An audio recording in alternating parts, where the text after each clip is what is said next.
The eviction notice had been folded and unfolded so many times the paper had gone soft along the creases. Soft as fabric. Soft as something defeated. Linh Dao kept it in the front pocket of her apron at the Marquette Hotel on Tulane Avenue because she had learned over the last 3 years that certain fears needed to be kept close rather than ignored. Ignored fears had a way of growing in the dark. Known fears, documented fears, fears you could hold in your hand. Those were manageable. Barely. Room 412 had used the last of the shampoo again. Lynn noted it on her cart clipboard, pulled a replacement from her supply bin, and worked her way through the bathroom with the systematic efficiency of someone who had cleaned the same 14 square feet so many times her body did it without instruction. 6 minutes per bathroom if you moved right. 7 if the guest had been careless with the towels. Her shift supervisor, Mrs. Tran, no relation, just the same 200,000 Vietnamese surnames distributed across the country, clocked every room on a tablet app that measured time in increments of 30 seconds. Lynn's hands moved. Her mind went elsewhere. The notice said $1,850 per month, beginning February 1st. The current rent was $1,450. $400 was not the kind of number that absorbed quietly into a monthly budget. $400 was the difference between managing and drowning, between staying and going, between her kids sleeping in their room above the laundromat on Rampart Street and sleeping somewhere she did not have a name for yet. She was 34 years old. She had 2 children. Jamai was 11 and already carried herself with the seriousness of someone who had figured out that childhood was a limited resource. Bao was 8 and had not yet arrived at that understanding, which Lynn considered a gift she was working very hard to protect. She sent $200 to her mother every month in Da Nang, where her mother's knees had gotten bad enough that the walk to the pharmacy had become a project. She drove a 2009 Honda Civic with 187,000 miles that she prayed over in the parking lot of the hotel every morning, the way other people prayed in churches. She worked weekends at Pho Lien on Magazine Street. She slept 6 hours on the nights she allowed herself 6 hours. The number in her savings account was $2,340. It had been $2,340 for 4 months, because every time it climbed toward $2,500, something happened. Bao's ear infection, a new tire, the refrigerator compressor that shuddered and died in October and cost $280 to replace. The number never got higher than $2,500. She had started to believe it never would. Room 413. She knocked, waited, knocked again. Her phone rang from the apron's deeper pocket, the one she kept for personal calls. She almost let it go to voicemail because Mrs. Tran monitored the bathroom cleaning app in real time, and a delay of more than 60 seconds between rooms generated a notification. Then she saw the name. Uncle Hung. She answered, pressing the phone against her shoulder, while she propped open the door. Her uncle's voice was not the voice of a man who was calling with grief. Oh, it was the voice of a man who had already organized grief into a logistics problem and was now proceeding to the solution. Her grandmother, Ba Ngoai Nguyen Thi Lan, 89 years old, refugee, seamstress, maker of the best Bon Quan in 3 zip codes, had died at 4 in the morning. Peaceful, the hospice nurse had said. In her sleep. The way people said it when they wanted to reassure rather than explain. Your aunts and I are going to the house Saturday morning to handle things. You should come if you want to be involved. If you want to be involved. The phrase arranged itself in Lynn's chest like a hand closing around something. She said she would be there. She put the phone back in her apron and stood in the doorway of room 413 for a moment that lasted longer than she could afford. Then she went inside and began stripping the bed with movements that had learned not to require her attention, because her attention was somewhere else entirely. In a small house on Piety Street in the 9th Ward, in a front room that smelled of jasmine incense and camphor wood, sitting on the floor beside a woman whose hands had crossed an ocean and built a life from almost nothing, and whose voice, even at the end, had still carried the particular music of the Mekong Delta where she had been born. Ban Ngoai had called her Con Gai. Daughter, not granddaughter. Daughter. Lynn folded the sheets with professional precision and tried not to think about how quiet Saturday morning would feel. She brought the kids because there was no one to leave them with, and because, she told herself, it was important for them to understand where they came from. Mai sat in the back of the Civic with her phone and her particular brand of preteen dignity, which meant she would feel things and refuse to show it. Bao sat beside her with his backpack on his lap, even though they weren't going anywhere that required a backpack, because Bao brought his backpack everywhere, as if he were always prepared for an unexpected field trip. They drove the 20 minutes from Rampart to Piety Street, through a Saturday morning that was cool and pale gray in the way of New Orleans winter, which was different from real cold, but was cold enough to make you aware of it. The magnolias on Piety had gone dark and dull, their leaves the color of old leather. The 9th Ward moved past the windows in the quiet particular to weekend mornings, before the neighborhood had fully decided to wake up.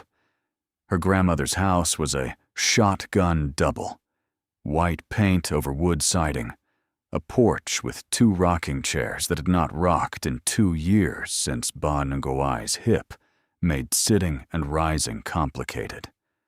The porch chairs were still there. A pot of dead chrysanthemums sat beside the door. Her grandmother had planted chrysanthemums every autumn. She had not gotten around to them this year, or perhaps she had understood, in whatever private way the very old understood things, that this was not a year for planting. Aunt Thon's Lexus was in the driveway. Uncle Hung's Camry was parked on the street.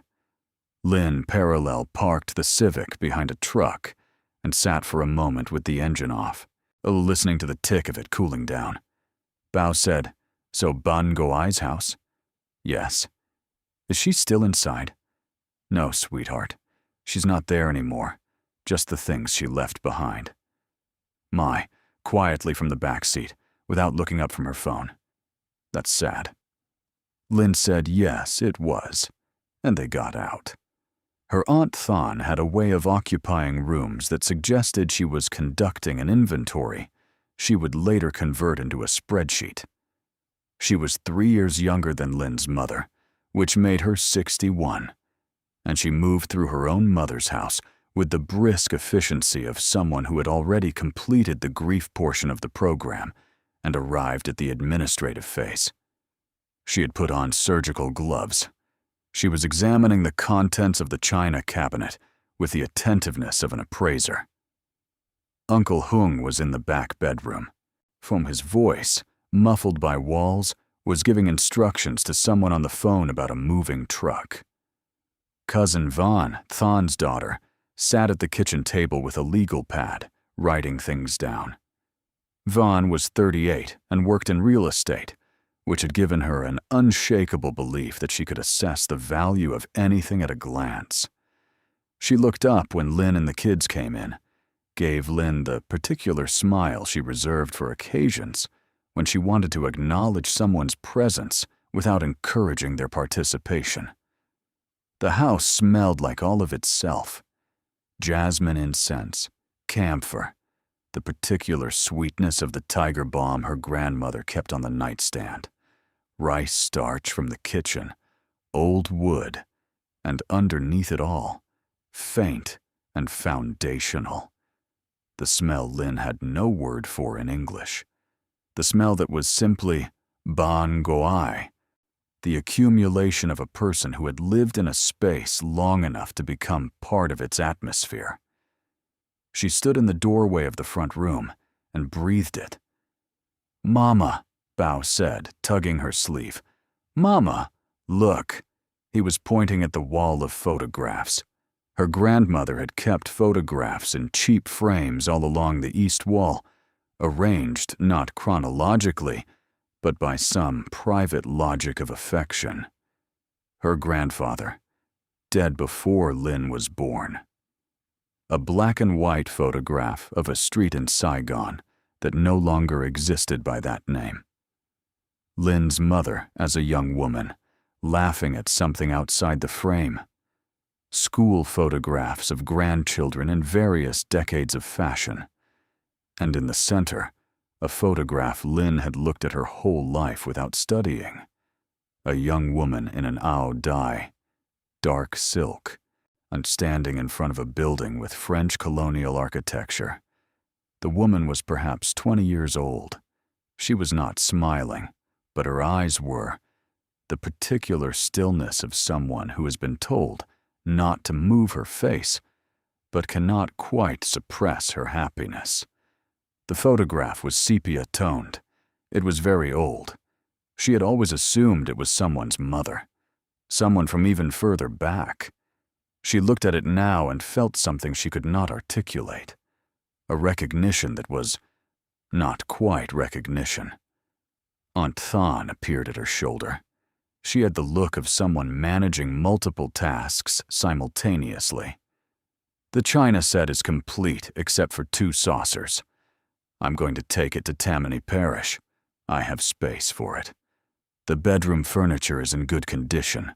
Hung wants the dresser. I'll take the armoire. There's a television that's only about 3 years old. Van's going to take that." Lynn nodded. "We thought you might want some of the textiles. The quilts and things. There's a trunk in the corner of the bedroom." Lynn had not been looking for anything specific. She had come to help, to be present, to do whatever needed to be done in the way that younger and more peripheral family members were generally expected to do whatever needed to be done. But the word trunk landed in her chest like a small stone dropped in still water. She excused herself and went to the bedroom. It was in the corner opposite the window, set into the angle where the exterior wall met the closet door. She had seen it her whole life. It sat in that corner, the way certain objects in a room achieve a kind of architectural permanence. You stop seeing them as objects and start seeing them as part of the structure of the space itself. It was a camphor wood chest. Long, roughly the dimensions of a steamer trunk, reaching to about mid-thigh on a standing adult. The exterior was dark wood, reddish-brown going nearly black at the edges, and the deeper cuts of the carving, which covered every surface except the bottom. The carving was dense and intricate, not decorative in the way of furniture made for European drawing rooms, but narrative. Scenes playing out across the wood panels in the compressed visual language of traditional Vietnamese woodwork. Lotus flowers at their 4 stages of bloom, a river with a boat, birds, what might have been a village, from what might have been a family, their faces simplified to essential gestures of posture and proportion. The metal hardware, hinges, the hasp that held the lid closed, a small decorative plate around the keyhole, was brass, or had been brass, gone now to the dark green gold of old metal that has lived close to salt air for decades. The chest smelled of camphor so strongly that standing near it was like pressing your face into a handful of mothballs, combined with cedar, combined with something older and more particular that she had no reference for. The smell of it was the smell of her grandmother's room, in the same way that the room's smell was simply the smell of her grandmother. They had coexisted long enough to become the same thing. Uncle Hung was behind her now, taking a dresser drawer out to check the dovetail joints, which Lynn had learned over the years was his method of establishing whether a piece of furniture was worth anything, though his carpentry knowledge was approximate at best. "That thing's just full of old blankets," he said, not looking at the chest. She kept everything in there. Linens, silk pieces, whatever she brought from Vietnam, probably moth-eaten by now. The camphor's supposed to keep the insects off, but I don't know. You'd have to air it out for a week before you could stand to keep it anywhere in your house. Lynn put her hand on the lid. The wood was smooth where the carving was absent, smooth in the way of something touched by the same hands many thousands of times. Her grandmother sitting beside this chest. That was the image that surfaced, specific and certain. Not sitting on it, not using it as a bench, but just sitting beside it in the low chair that had lived next to it, her hand resting on the carved surface. Her grandmother's hands had been remarkable. Small, brown, cross-hatched with the particular fine lines of hands that had done precise work for many years. And yet, when they rested on the surface of this chest, they always seemed to relax in a way they didn't relax anywhere else. As if the chest were something that required no effort, only presence. She had said something to Lynn once, when Lynn was perhaps 7. She had said it in Vietnamese, which Lynn spoke imperfectly, understanding more than she could produce, and the sentence had lodged in her memory without her quite understanding it. Con Gai, Trong Hop Nai Ko Ka Mot Joy. Daughter, inside this box is an entire lifetime. Lynn had understood it as a sentimental statement about the contents of the chest. Old things, personal things, the material remains of a life. The way people said this is everything I have, and mean not everything of monetary value, but everything of personal weight. She had never considered any other meaning. Aunt Thon appeared in the doorway. "We're thinking the furniture and electronics will just sort out among us since there's no specific mention in the will. The blankets and textiles, like I said, you're welcome to take those if you want. We'll donate whatever's left to St. Vincent de Paul." Lynn said, "What about the chest itself?" Thon looked at it.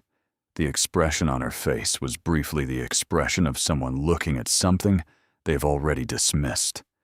A quick recalibration, a decision confirmed. It's very heavy. The wood's old. I don't actually know what it is. Vietnamese, probably. She brought it over. I can't imagine anyone wanting to buy it, and it's not like we have room for it. Van was going to check if there's anything useful inside, and then we'd probably donate the whole thing. Why? Can I have it? Than's expression shifted to something more pointed. You want that chest? Yes. You know it smells. I know. There's nothing valuable in it. Just old linens, blankets and things. I know. I'd still like to have it. Van appeared beside her mother, having developed, as she always did, an instinct for conversations that had economic implications. The legal pad was still in her hand. If you want it, it's not really worth anything as furniture.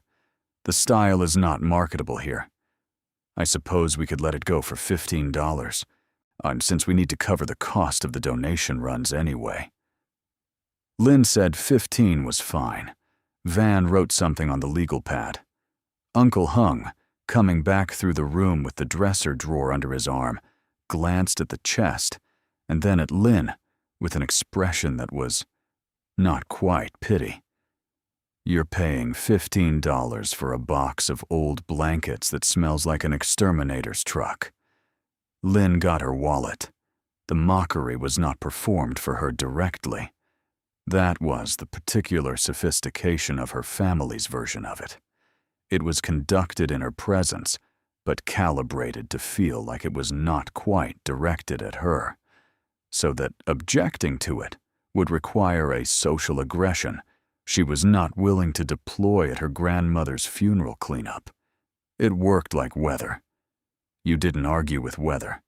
You just experienced it.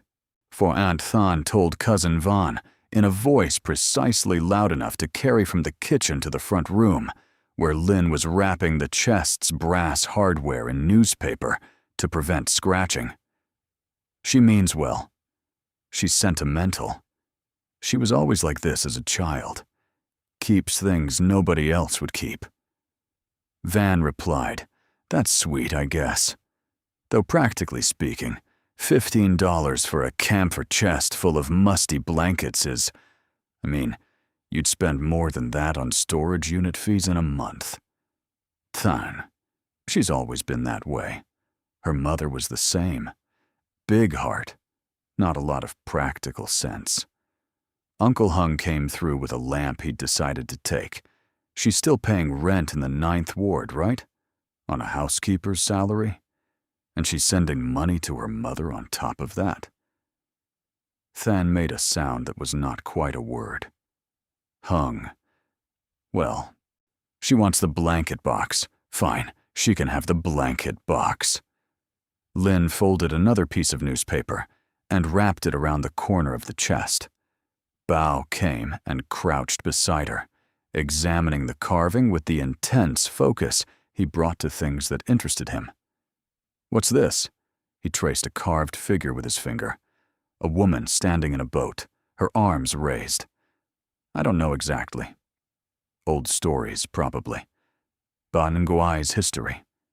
Is there a dragon?" She looked at the carving. Far panel, lower corner, partially obscured by the angle of the leg where the chest met the floor. Something sinuous. Maybe. Look. Bao pressed his face very close to the wood, his breath fogged against it slightly. "Yes. Mama, there's a dragon." Mai materialized, having decided to be present. "Let me see." They crouched together, her children, examining the dragon with their faces nearly touching the old wood. And Lynn watched them and felt something she could not entirely name. Grief and gratitude simultaneously. The particular mix that happened when a loss and a gift arrived together, so that you couldn't separate them. Getting the chest into the Civic required the kind of physics problem that the car's original designers hadn't anticipated.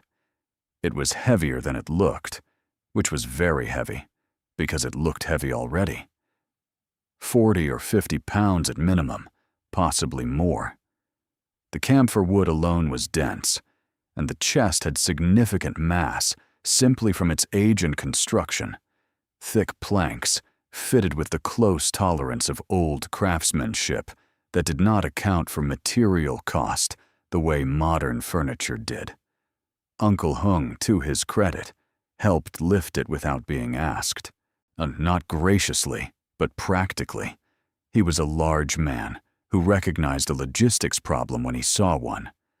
They maneuvered it through the front door sideways, angled it down the porch steps, wrestled it across the uneven brick of the walkway, and then Lynn opened the Civic's hatch, and they both looked at the mathematical reality of the situation. The chest was not going to fit flat. They stood it on its end. It fit. Barely, with the hatch barely closing. The rear suspension of the Civic compressed visibly. Uncle Hung looked at the car, and then at the chest, and then at Lynn, and shook his head with an expression that communicated several things simultaneously, none of them flattering. "Don't drive on the highway." Lynn said thank you. She meant it for the help with the chest, which was real, so even if everything else about the morning hadn't been. Van was in the doorway watching. She took a photograph on her phone. Lynn understood the photograph would be shared somewhere, accompanied by a caption she would not be shown.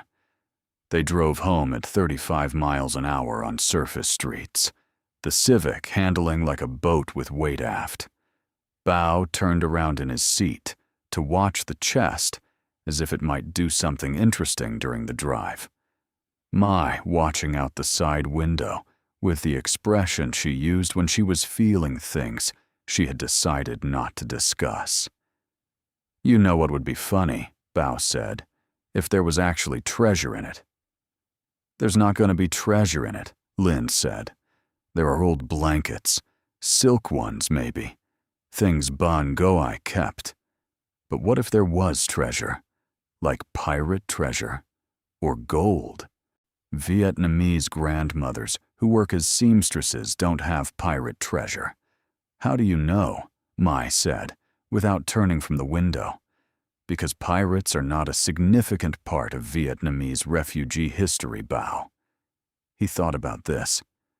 "What about regular treasure, like jewelry?" Ban Goai didn't have jewelry. She had her jade bracelet which Aunt Thon took, and her wedding ring which she was buried with. Bao was quiet for a moment. He turned back around to face forward. Then he said, "I think there's something in there." Lynn said, "We'll see." She did not believe it, but she did not disbelieve it either, which was a distinction that surprised her when she noticed it. The chest spent Saturday afternoon in the corner of the living room, while Lynn worked the dinner shift at Pho Lin, and the kids did homework and watched television at Mrs. on Phuong's apartment next door, which was the child care arrangement they had worked out over the past 2 years, and which cost Lynn $40 a week, that she considered the best money she spent on anything. She thought about the chest while she carried pho broth and banh mi platters and refilled water glasses and smiled at customers who needed smiling at. She could not have said what she expected to find in it. She could not have said why it occupied the space in her thinking that it did. When she got home at 11, the kids were asleep in their room, and the apartment was dark, except for the kitchen light she left on for herself and the street light that came in through the window above the couch. She poured herself a glass of water and stood in the kitchen doorway and looked at the chest. In the street light and the kitchen light combined, the dark wood and the brass hardware and the carved surface looked different than they had in her grandmother's bedroom. They looked, she thought, more themselves, as if the chest in that room had been furniture. But the chest in this room was an object, something with its own presence and character, no longer a component of a familiar environment, but a thing requiring attention. She set down the water glass. She crossed the room. She sat on the floor in front of the chest, the way she had sat as a child. The hasp was not locked. There was a keyhole, but no key that she had seen. And when she lifted the hasp, it moved freely, the brass mechanism worn smooth. She lifted the lid. The smell was immediate and total. Camphor, yes, not the chemical sharpness of it, but underneath and behind and through the camphor was something else, multiple something elses, layered the way old spaces layer their histories. Dried flowers, possibly chrysanthemum, compressed into a faint sweetness almost indistinguishable from the dominant camphor. Old paper, the particular dry dust smell of paper stored for decades in stable conditions. And something else she could not name, something that registered less as a smell and more as a sensation, a heaviness in the air that rose from the chest like heat rises from warmed stone. The contents were arranged with the precision her grandmother brought to all things. At the top, A folded cotton cloth, white, old, clearly intended as a layer of protection rather than a content item. Lynn removed it carefully and set it beside her on the floor. Beneath it, the blankets. They were folded with that particular tightness that takes years to learn. Edges aligned, corners square, the kind of folding that came from someone who treated fabric as something that mattered. She removed the first one and held it in her hands. It was silk. Old silk, or what she was fairly certain was old silk. The weight of it was different from modern fabric, heavier and cooler, with a particular movement under the fingers that synthetic fabrics never quite replicated, no matter how sophisticated the manufacturing. The color had been cream, she thought, though decades and camphor had shifted it toward a very pale gold. She could feel where embroidery had been worked into the border, a repeating pattern of something, flowers or geometric, hard to see in the dim light. She laid it gently on the cotton cloth and removed the next one. Similar. And the next. 4 silk panels in total, folded the same way, the same cool weight in the hands. They were the kind of thing that had been valuable once, and still were, though the market for such things was specialized, and she had no idea how specialized. Beneath the silk panels, the letters. There were perhaps 30 of them, bound with a faded red ribbon into 2 packets. The envelopes were a pale blue-gray onion skin paper, the kind that had been used for correspondence when postage was expensive and weight mattered. The addresses on the envelopes were written in 2 scripts, some in French, a language her grandmother had spoken, and Lynn did not, and some in the old Vietnamese script that she recognized as script but could not read. The stamps on the envelopes were stamps from places and eras she would have to research to identify. She held one envelope very carefully, as if the paper might crumble from attention. The postmark was too faded to read. She did not open it. These were not hers to open without understanding, and she did not yet understand. Beneath the letters, a small rosary. Wooden beads, a brass cross. Simple. Well used. The beads worn smooth at the center decades of hands. And beneath the rosary, wrapped in a piece of silk separate from the panels, a photograph. The glass of a small frame, the kind of oval frame that had been fashionable in the early part of the last century. Inside the glass, a photograph she recognized. The young woman in the Audai, the same photograph that had been on the wall at Piety Street, except that this one was the original, unframed before, simply loose inside the chest. This version had more detail. The woman's face was clearer, the building behind her was clearer, and in the corner of the photograph, in handwriting, Lynn did not recognize. Lan, Saigon, 1955. Lan, her grandmother's given name. Lynn sat for a long moment in the street light and kitchen. Light holding the photograph of her grandmother as a young woman, 19 or 20 years old, standing in front of a French colonial building in a Saigon that had ceased to exist, dressed in dark silk, her eyes bright with something she had been instructed not to show on her face. The photograph was 69 years old. She set it very carefully on the cotton cloth beside the silk panels and kept going.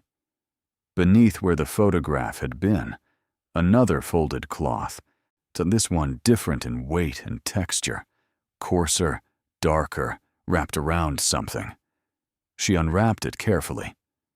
Books, a small stack of what might have been account ledgers or journals, the covers dark with age. A Vietnamese dictionary, the binding broken, spine repaired with tape that had dried and curled. A small notebook, spiral-bound, newer than the rest, the kind sold in drugstores, decades more recent than the ledgers. The handwriting inside was her grandmother's. In Vietnamese, she could read imperfectly, but could read. The entries were dated. Grocery lists, some of them. Notes about the garden. Addresses for people. Ordinary life. And then, at the bottom, beneath the last of the contents she had removed, the inside of the chest. Lynn looked at it. She looked at it for a long moment. Then she got up and went to the kitchen and came back with the flashlight she kept in the junk drawer. She directed its beam into the chest, at the bottom, at the interior. The interior measurements did not match the exterior. She had not noticed this before because she had not been looking for it. Now she was looking for it. The chest sat perhaps 20 inches tall on its legs. The interior depth, measured by eye against the panel lengths, appeared to be approximately 14 inches. But the exterior height of the box itself, below the lid line above the base, was at least 21 or 22 inches, accounting for the thickness of the bottom panel and the base construction. 6 to 8 inches of space that was not accounted for by the interior. She pressed the bottom. Solid. Pressed it again. No movement. She pressed along the edges, methodically, the way you press elevator buttons when one doesn't work, covering the possibilities. Nothing. She was tired. She was running on 6 hours of sleep and a dinner shift and a morning of grief management and loss. She sat back on her heels and looked at the chest with the feeling of someone who has arrived at a question they do not yet have the method to answer. She put the silk panels and the letters and the rosary and the photograph and the books back in order. She replaced the protective cotton cloth. She closed the lid and relatched the hasp. She sat on the floor next to the chest, the way her grandmother had sat in the low chair next to it, and she put her hand on the carved surface. Con Gai, Trong Hop Nai Ko Ka Mot Joy. She had heard that as sentiment. She was beginning to wonder if she had heard it correctly. Sunday. Kids to Mrs. Puong's by 9. Not an unusual thing. Lynn sometimes picked up extra shifts, and Mrs. Puong was flexible, and the kids liked her 3 cats. Lynn drove them over, explained nothing in particular, came back to the apartment. She spent an hour on her phone first, looking up camphor wood chests, their construction, their history. She had a general knowledge that they were traditionally Vietnamese and Chinese, associated with wealthy households, used for trousseau storage, often passed down through generations as significant objects. She found information about their construction methods. The wood itself was a natural insect repellent, which was why they were used for linens and delicate textiles. The carving was often meaningful, narrative, specific to the family or region. She found a reference to false bottoms. In traditional chests from this era, particularly those that had traveled across borders during periods of war or political upheaval, false compartments were not uncommon. The wealthy hid valuables. Refugees hid things they could not declare at borders. A double-bottomed chest was a specific and documented feature of a particular type of Vietnamese furniture from the mid-20th century. She read this 3 times. She put down the phone. She crossed to the chest and knelt in front of it. This time she studied the exterior carving differently, not as decoration, not as narrative, but as mechanism. She moved her fingers over every carved element systematically, pressing as she went, testing the wood for any give, any movement, any piece that responded differently to pressure than the surrounding panels. The carving was dense enough that the process took 20 minutes, and her fingers ached from the sustained pressure. She found nothing on the front panel, nothing on the left side. She shifted position, moved to the right side. The right side panel bore a lotus flower, full bloom, its petals opening outward from a center that the carver had rendered with unusual attention to detail. The center was deeper than the surrounding carving, cut further into the wood, the negative space of the cut forming a small round depression. Lynn had noticed the lotus flowers on all four sides. This one was different in a way she had registered and not processed. The wood around it was lighter, not in color, but in texture. Smoother in the specific way of a surface touched by hands repeatedly over a long period of time. The same smoothness as the lid of the chest. She put her thumb in the center of the lotus and pressed. The sound was small and internal, a mechanical click, a spring releasing, something moving against something else inside the thickness of the wood and the base construction, a releasing of tension that had been held for however long since the last time someone pressed this point. The bottom of the chest moved, not much, a centimeter, maybe slightly more, around 3 sides of the perimeter, not the side nearest to her, but the 3 others, a gap opening like a drawer pulled slightly out from its housing. Enough to see that there was space below, enough to feel the air that moved through the gap, different from the camphor air of the interior, heavier, cooler, carrying the scent of something that had been sealed away for long enough that it had developed its own atmosphere. Lynn sat back on her heels. Her hands were perfectly steady.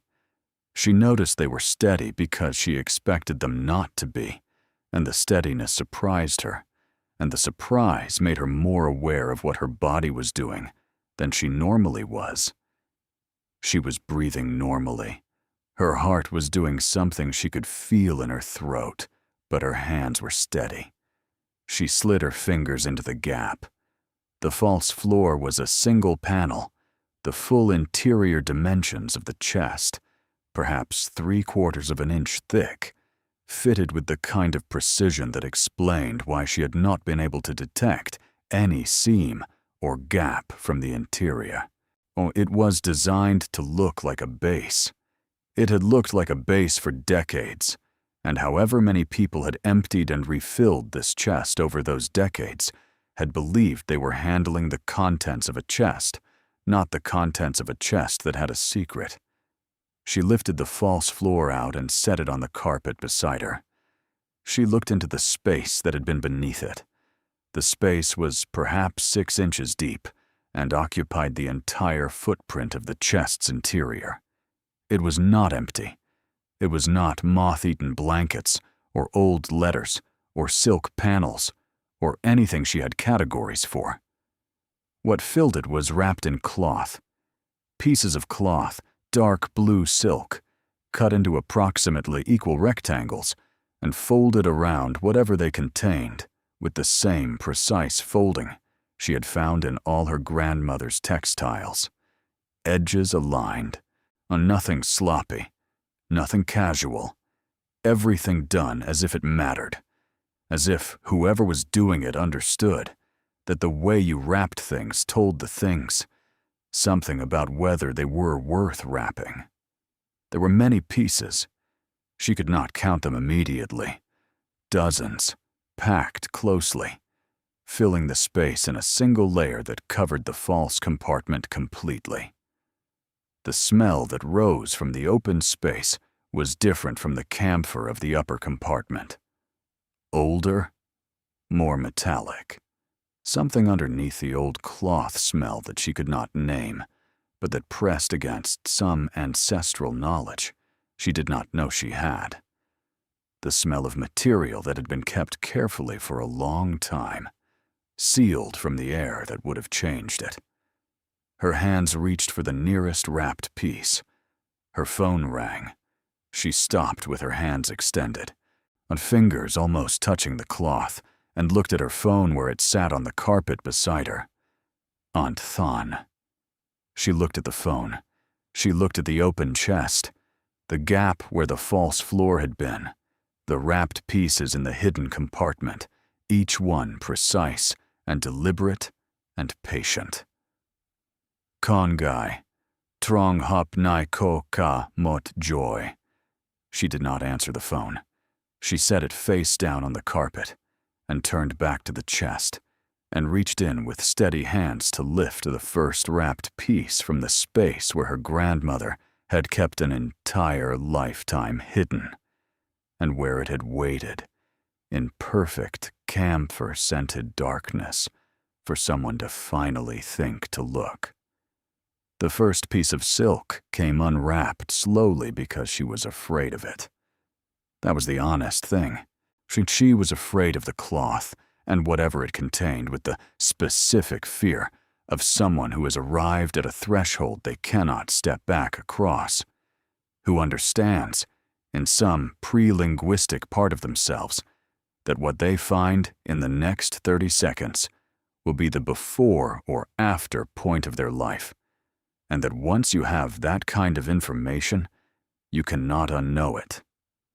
The silk was dark blue, nearly navy, smooth under her fingers. Whatever was inside was small enough that the cloth wrapped around it in multiple layers, more cloth than object, the wrapping itself a kind of argument about value.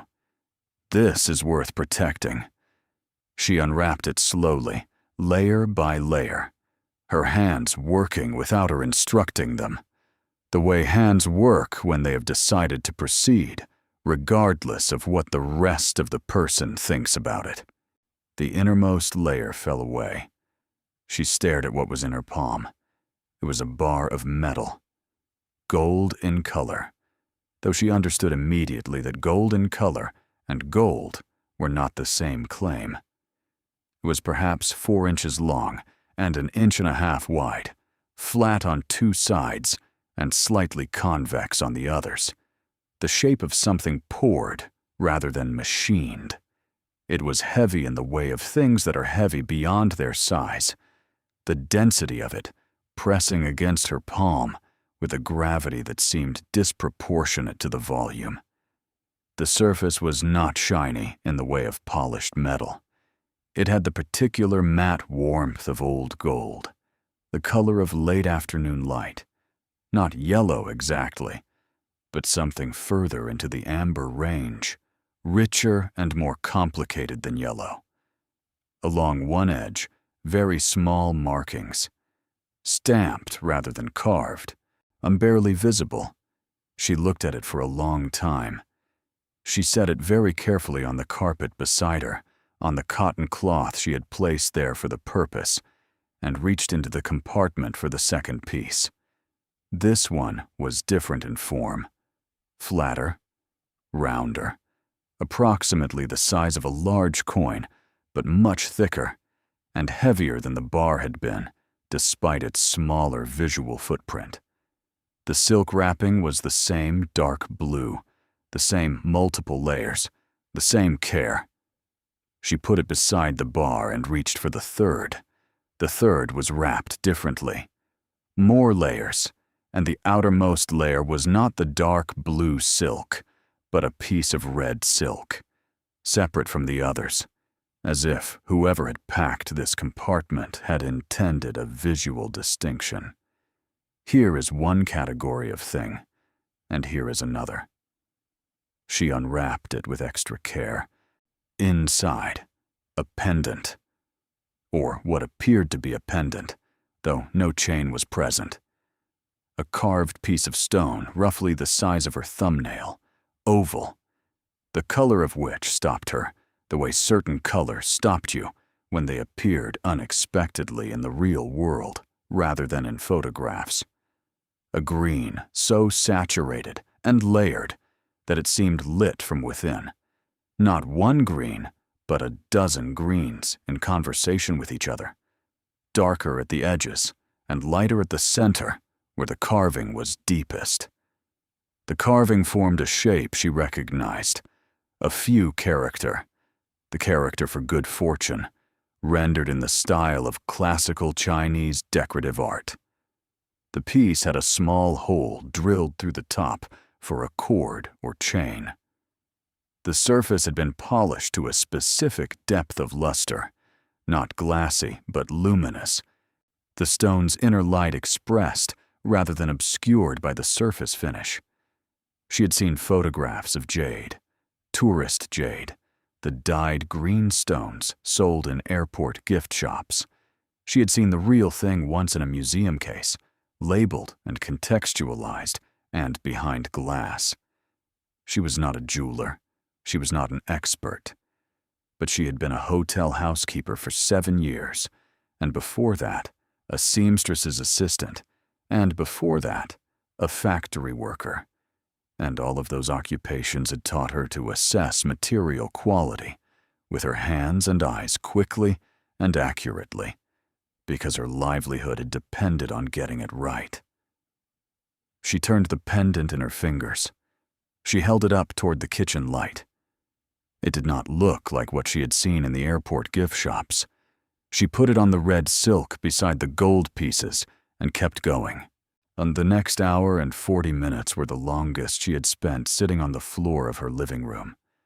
The sound of the street outside, a car passing, a dog somewhere, the particular rattle of the Rampart Street bus, continued as it always did, indifferent to what was happening in the apartment above the laundromat, where a woman sat cross-legged on the floor, unwrapping pieces of silk one at a time, and placing what she found on the cotton cloth with the care of someone handling things that she did not yet know how to understand. She counted as she went, keeping a mental tally. Gold pieces, 13, 15, 22. Different sizes and shapes, bars, discs, irregular lumps that looked like they had been poured from a mold that was handmade rather than industrial. All heavy. All with the same matte warmth of color. All with small markings she could not read. Jade pieces, the first pendant, and then, wrapped separately in their own pieces of red silk, more. A bracelet, the traditional Vietnamese bangle style, one continuous ring of stone, the same saturated green. A second pendant, larger, rectangular, different carving, a dragon. A flat disc, palm-sized, carved in relief with a phoenix. 2 small figures, the kind called cabochons in the jewelry industry, though she did not know that word yet. A pair of matching oval earring stones, unset. A ring, set in gold, the stone deep green and unclouded. She laid them in a row on the red silk and looked at them, and they looked back at her with their internal green light. The small pouches came next. There were 4 of them, tied with silk cord, each one about the size of a walnut, at the fabric worn thin from however long they had been in the compartment. She opened the first one over the cotton cloth carefully. What scattered onto the white fabric was red. Stones. Small, uncut, rough on the surface, but translucent enough in the kitchen and street light that she could see color running through them, like something alive inside the mineral. Red ranging from deep crimson to the particular orange red she associated with pomegranate seeds. She opened the second pouch. The same. The third. The same. Though these were slightly larger than the first batch. The fourth contained stones that were a deeper red and partially clear, their surfaces less rough than the others. She did not know what they were. She had not gotten that far yet. At the bottom of the compartment, and beneath the last pouch of red stones and the last piece of silk, lay a single envelope. It was not the onion skin paper of the letters upstairs at the chest's main compartment. This was thicker. A cream-colored envelope, its edges darkened by the years in the sealed compartment, sealed with a circle of dark red wax into which something had been pressed, a seal she could not read, but which had the look of something deliberate and final. Her grandmother's handwriting was on the front. The name on the envelope was Lynn, just her name. No address, no last name. As if the only person who would ever receive this letter was already known and needed no further identification. She did not open it yet.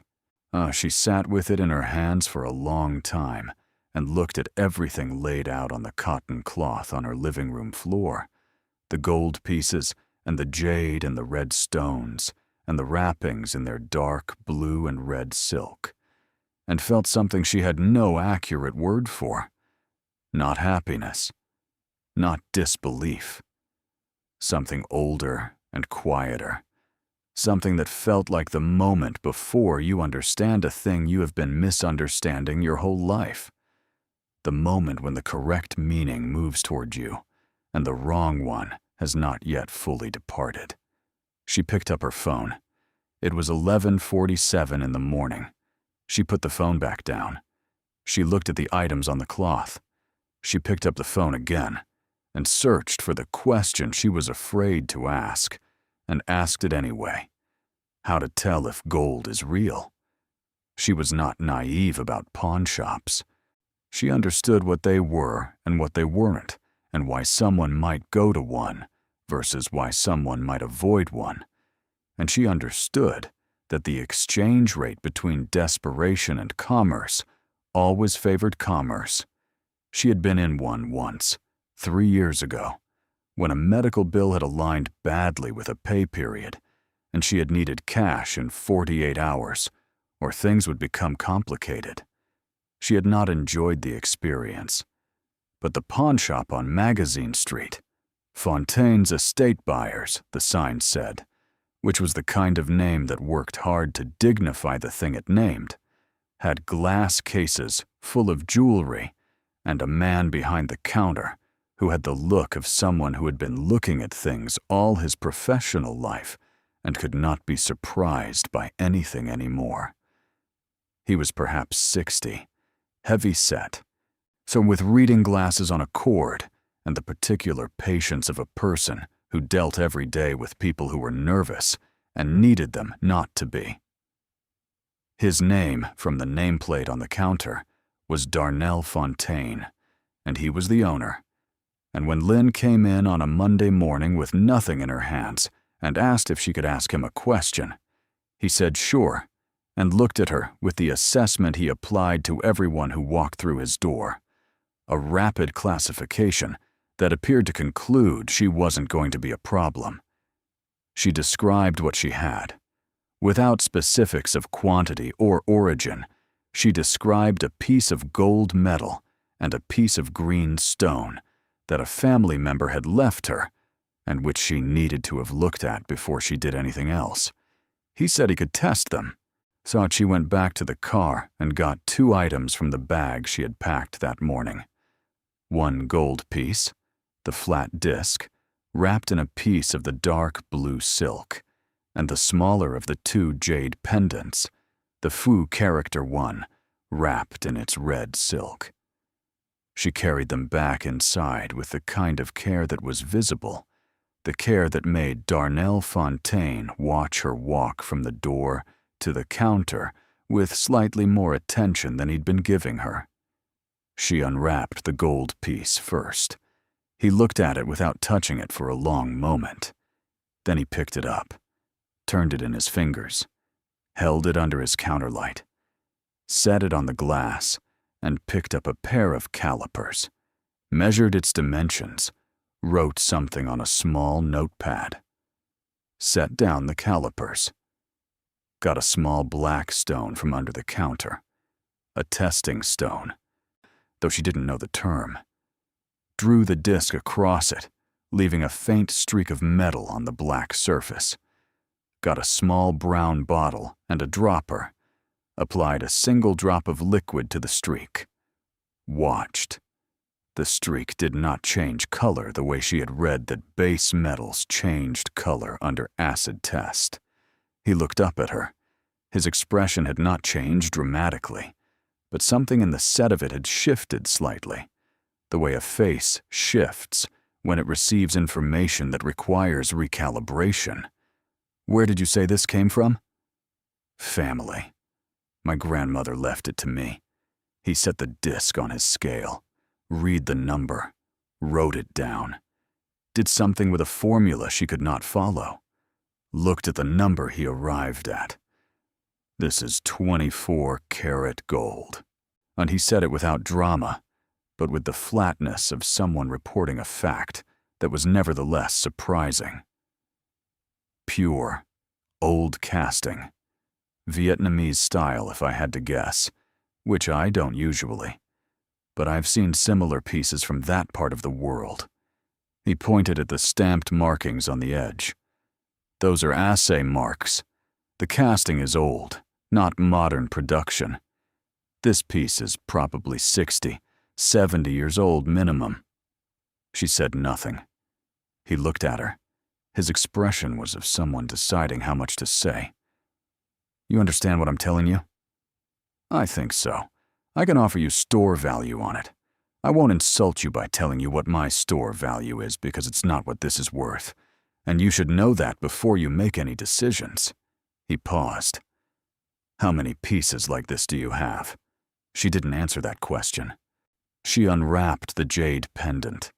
He picked it up.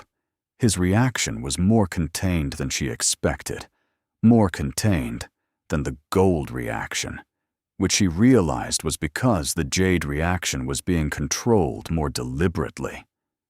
He picked up the loop from beside the register without asking whether he could examine it, held it to his eye, turned the pendant under the counter light, set the loop down, picked up the phone from the counter and dialed a number.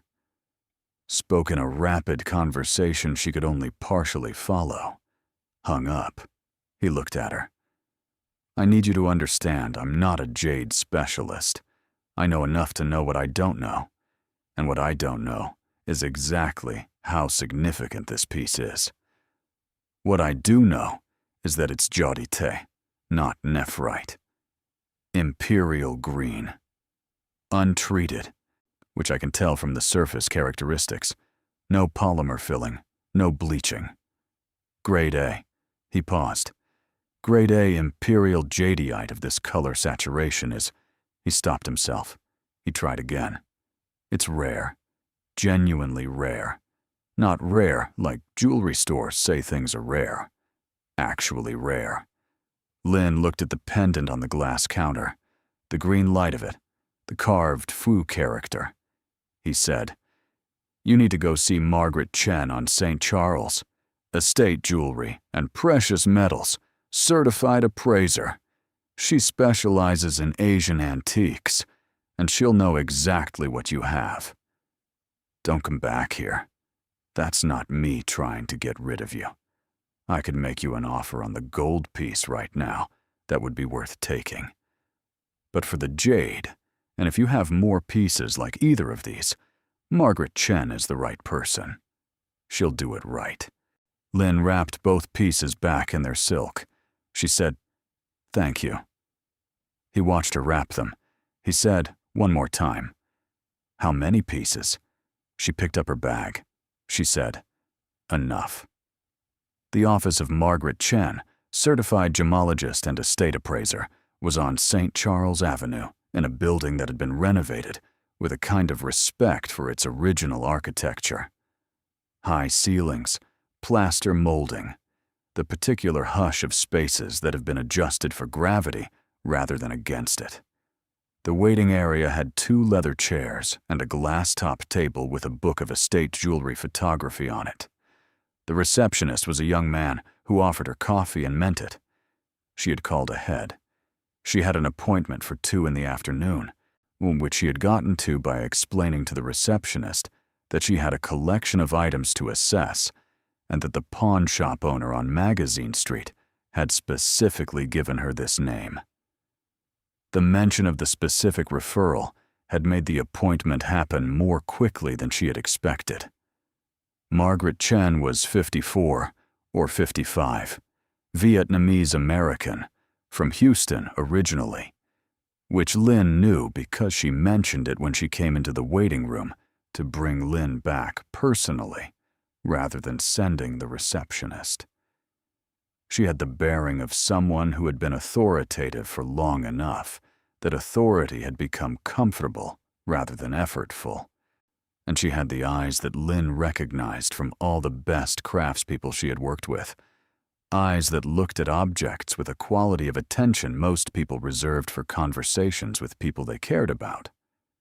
She sat across a work table from Lynn in a room with good lighting, multiple angles, different color temperatures, the kind of setup that was designed to reveal rather than flatter.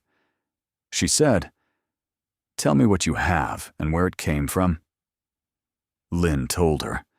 She kept it concise, factual, the grandmother, the camphor chest, the false compartment, the items she had found. She did not say what she thought they were worth. She had come here to find out what they were worth, and prefacing the appraisal with her own estimates seemed like introducing noise into a process that required clarity. Margaret listened without interrupting, and when Lynn finished, she said, "What did you bring today?" Lynn had brought 5 gold pieces, a range of the sizes and forms from the compartment, 2 jade pieces, the faux pendant, and the phoenix disc, and one of the small pouches of red stones, opened, with a selection of the contents in a small glass jar she had found in the kitchen cupboard. Margaret examined the gold first.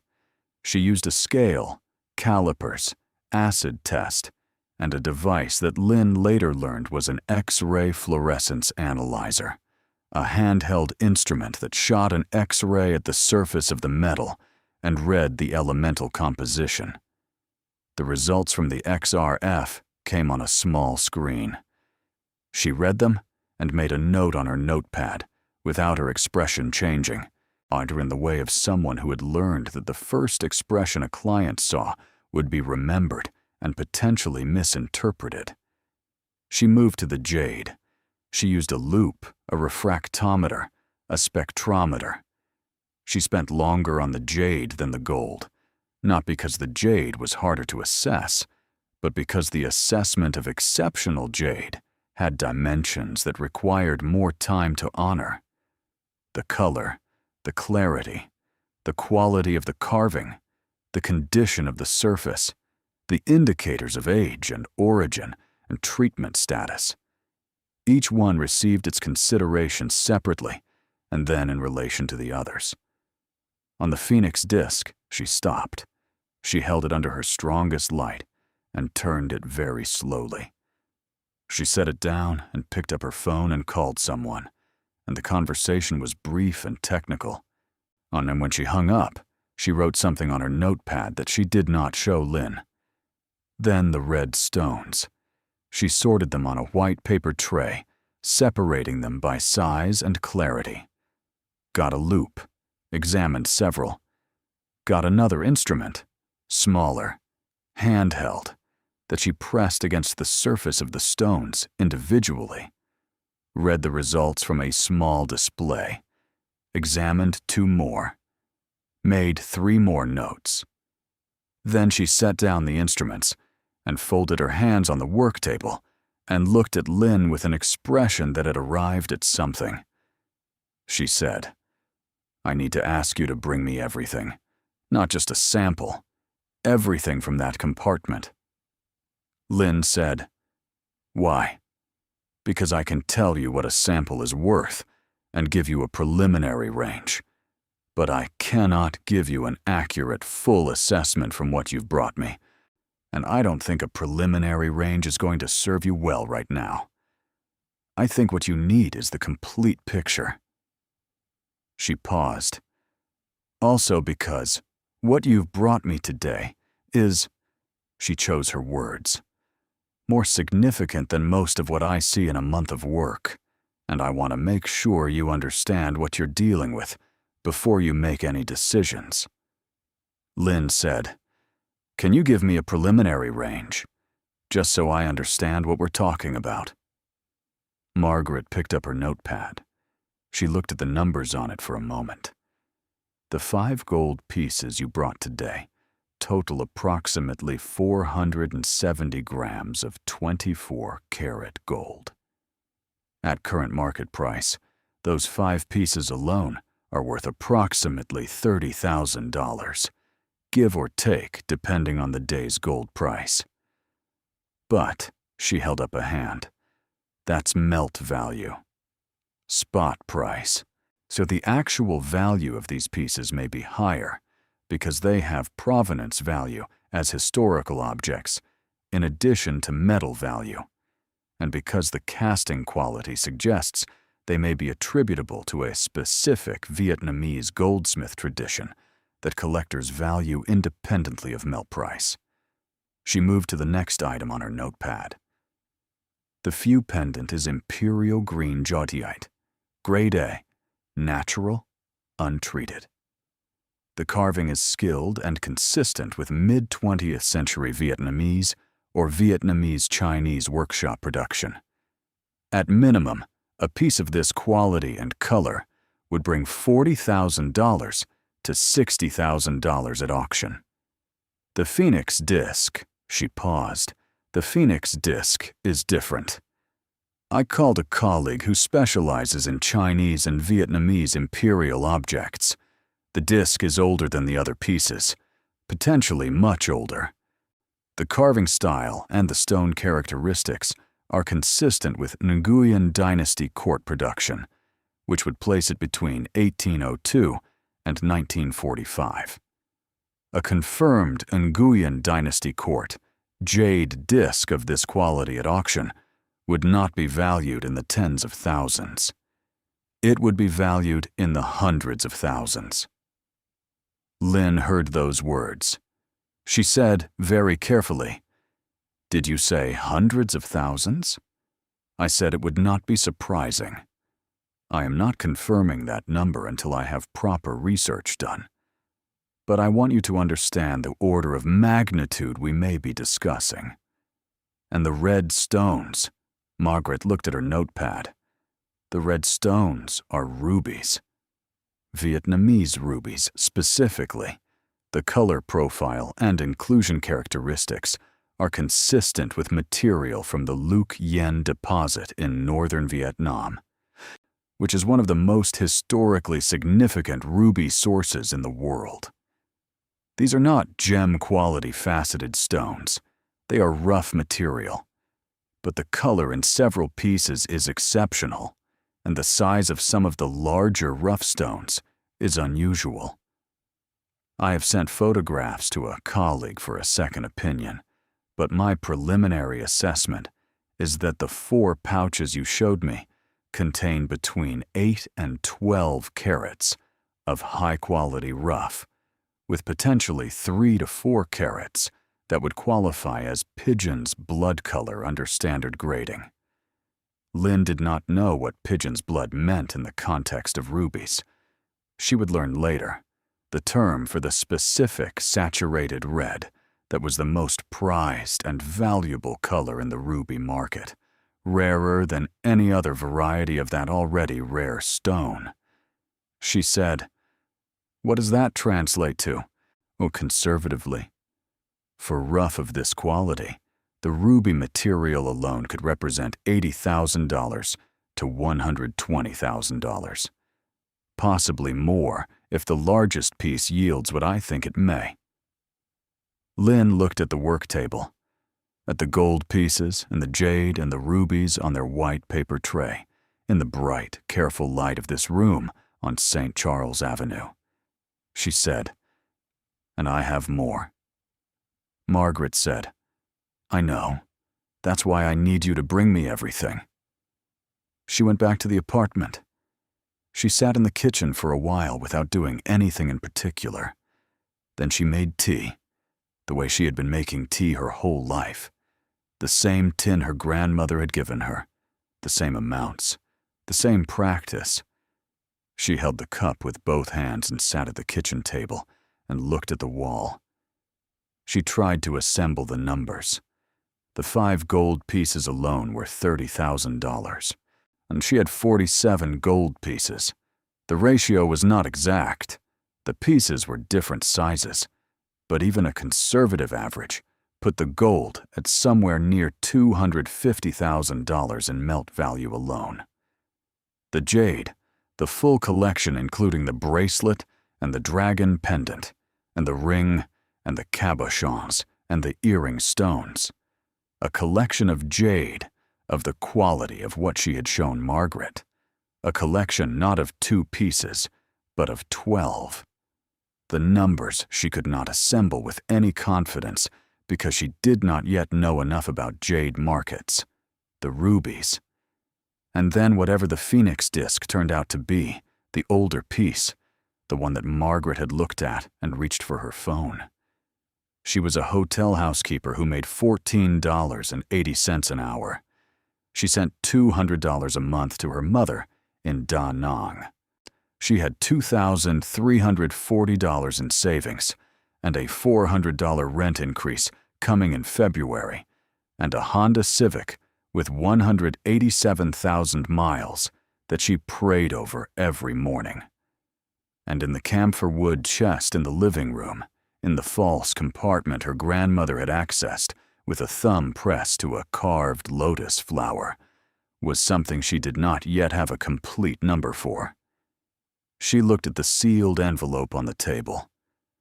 Her grandmother's handwriting. Her name. Just her name. She picked it up. The wax seal broke cleanly, as if it had been waiting to be broken rather than resisting it. Inside, 2 pages, front and back of each, in her grandmother's Vietnamese. She read slowly, the way she always had to read Vietnamese, working through the sentences word by word, her understanding imperfect but sufficient, looking up words on her phone when they escaped her. Con Gai Lin, No Con Jock Juok Thu Nai. My daughter Lin, if you are reading this letter, then you found the compartment, which means you are either the person I left the chest to, or you are someone who does not know its history and is reading a dead woman's private correspondence without permission. Since I am leaving the chest to Lin, I will assume it is you. I am writing this in November 2019. I am 84 years old, and my hands are still good enough to write clearly, which I am grateful for, because I have been putting off this letter for 20 years. My family name before I married was Phan. My father was Phan Van Min, a merchant in Saigon whose family had been in that city for 3 generations, having come originally from Guangdong province in the previous century. My father was not famous.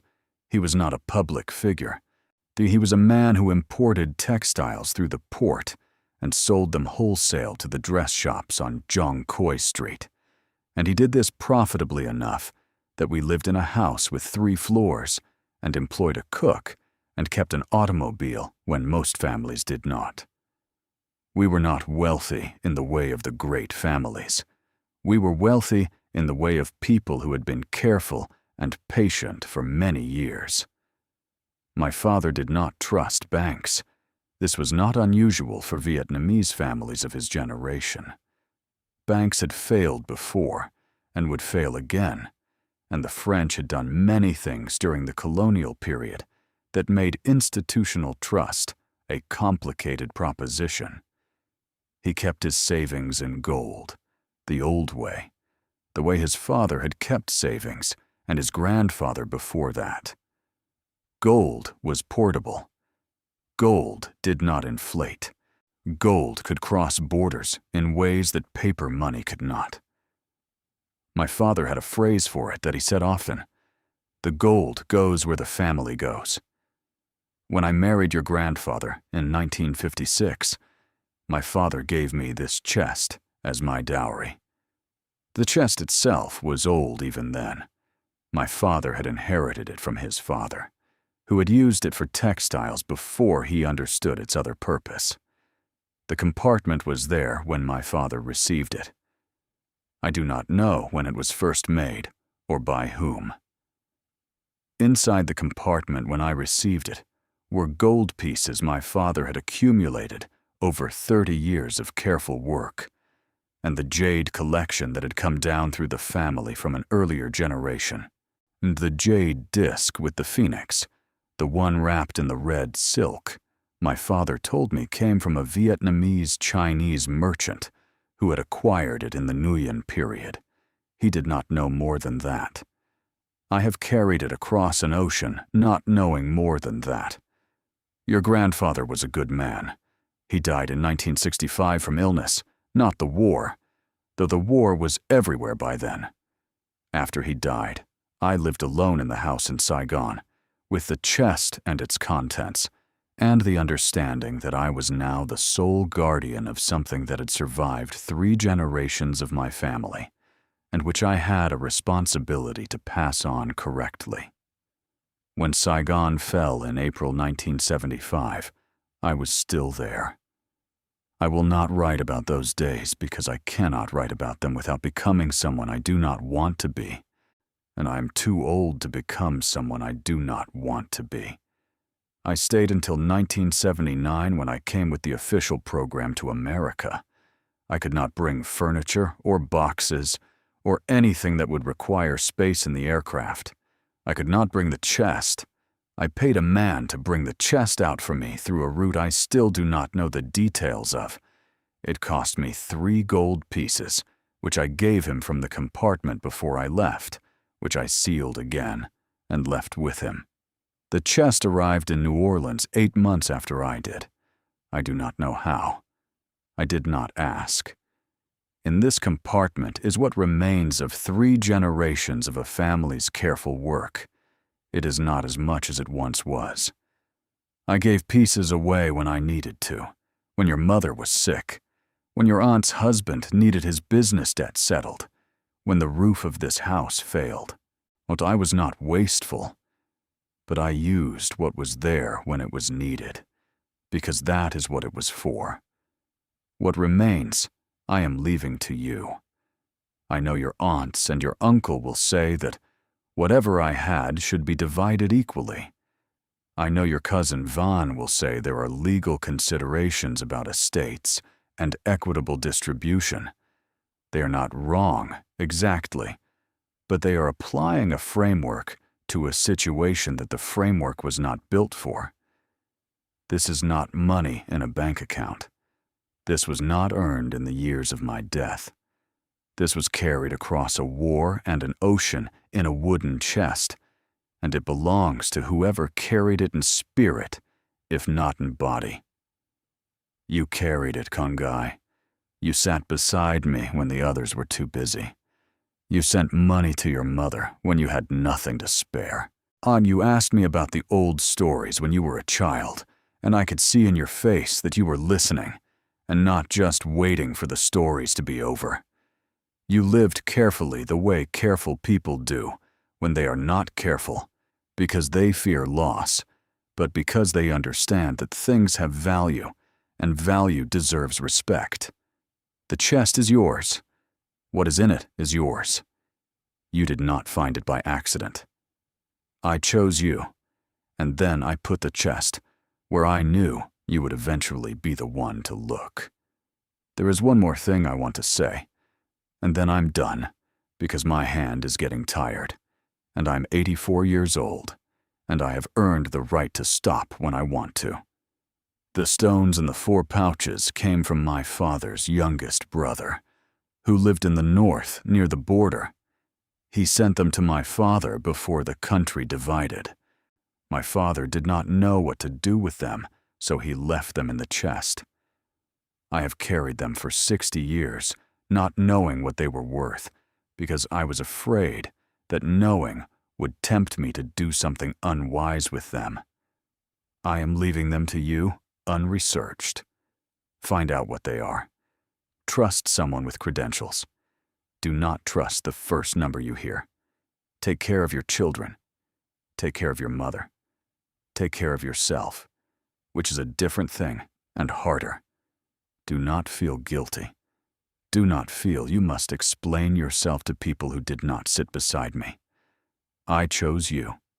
Now choose wisely. Your grandmother, Nguyen Thi Lan. She read the letter twice. Then she folded it back along its original creases and held it in her hands in the quiet apartment, hearing the ordinary sounds of the building around her. Water in the pipes, footsteps from upstairs, the street noise filtering through the windows, the whole undisturbed machinery of a regular Tuesday afternoon, proceeding as it always had. She sat there until it was time to get the kids. She did not call Aunt Thon back. She did not call Uncle Hung. She did not call Cousin Vaughn, who had sent a text that morning asking if she'd found anything interesting in the chest. A text that was calibrated to sound casual in a way that casual texts about chest contents rarely were. She went and got the kids from school and made dinner and helped Bao with his reading and listened to Mai describe an argument with her friend Katie that was complex in the specific way of 11-year-old friendships. And when the kids were in bed, she sat at the kitchen table with her phone and a notepad and began making lists. A lawyer, where she needed a lawyer. She needed someone who understood estate law and inheritance and what she did and did not owe to people who had laughed about her spending $15 on a box of blankets. She wrote this down. An estate appraiser. She needed to bring Margaret the full collection, the way Margaret had asked, and she needed to have everything properly documented and insured before she took it out of the apartment. And she needed to understand the process for that, and whether the homeowner's insurance she technically had through the building-covered contents of this nature, and she suspected very strongly that it did not. She wrote these things down. She wrote down, research Nguyen Dynasty Jade. Research Luc Yen Rubies. Research Vietnamese gold assay marks. She wrote down the number Margaret had given her for the sample. The 5 gold pieces, plus the 2 jade, plus the ruby sample. A preliminary estimate. Partial, incomplete, without the Phoenix disc as final assessment, of $180,000 to $250,000. She stared at this number. Then she wrote the number again, in a different part of the notepad, circled it, and sat with it. $180,000 to $250,000 for a fraction of the items in the compartment. She had been carrying the eviction notice in her apron pocket for 3 weeks. She took it out of her jacket. She'd moved it there when she changed out of her work clothes and smoothed it on the kitchen table beside the notepad. January 10th date of notice. February 1st rent increase effective date. She put the eviction notice face down. The Vietnamese community in New Orleans was not large. It was concentrated, which was a different thing, but had similar implications for information flow. The Mary Queen of Vietnam neighborhood in New Orleans East was a specific geography with its own social dynamics. People knew each other, knew each other's families, knew each other's business in the way of communities that had survived collective trauma and drawn inward around the shared experience of it. Lynn did not live in New Orleans East and had never been fully embedded in that community, but her family had, and Aunt Thon had, and the connections moved through the city along channels of kinship and church attendance and shared language that did not require proximity to function. Someone had seen her go into Fontaine's estate buyers on Monday morning. She didn't know who. So she didn't know the specific sequence by which that observation had traveled from observation to piece of information to text message to phone call. But the mechanism was not mysterious. It was how communities worked, and she was not angry about it, only careful. Cousin Vaughn called on Wednesday morning. Lynn was on her way to the hotel when the call came in, and she answered it because not answering had begun to seem like a decision in itself, and decisions made by avoidance were not really decisions. Van's voice had the particular quality of someone who had prepared a register. Casual, warm, curious in the way of someone who had decided that curiosity was the appropriate mask for the thing underneath it. "So I heard you're getting some stuff from Bon Go-I's Things Appraised. That's smart. You never know. Old silk panels." Lynn pulled into the hotel parking lot and killed the engine. Getting them assessed might donate them to a historical society if they're worth anything. You went to a pawn shop? Van, Lynn thought, had good information. Darnell Fontaine was recommended for antique assessment. He told me to go see someone on St. Charles. And did you?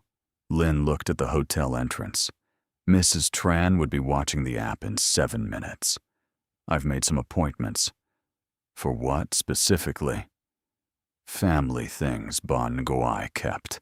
I'm trying to understand what she had. The pause on Van's end was approximately 2 seconds long, which was about 1.5 seconds longer than casual conversation required. Lynn, if there's anything valuable in that chest, as an estate item, it would technically need to be disclosed. The estate is still technically in process. My grandmother left me the chest. It was a personal transfer, not an estate item. She left you $15 worth of blankets. If there's something else in there, she left me the chest, Van. The whole chest. The pause this time was 3 seconds. I think we should talk as a family. Mom wants to get together this weekend. Lynn's hand on the phone was steady. Tell Aunt Thon I'm available Sunday afternoon. She got out of the car and went to work and spent 8 hours cleaning other people's rooms while her mind ran calculations she could not complete because she did not yet have all the numbers. Margaret Chen called on Thursday at 4 in the afternoon, which was one of Lynn's off days, and the sound of her voice was the particular professional neutrality of someone who had spent the past 2 days looking at exceptional things and had decided on a manner of presenting what she'd found. Lynn sat on the couch. The chest was behind her, locked, the false floor back in place. She had moved the items, all of them, taken from the compartment the day before, to a fireproof lockbox she had purchased at the hardware store, which she understood was not adequate security for what it now contained, but which was better than nothing, while she made other arrangements. Margaret said, I've completed my preliminary assessment on the samples you brought Tuesday, and I've had colleague consultations on the 2 pieces that required specialist opinion. I want to give you the numbers carefully. She gave them carefully.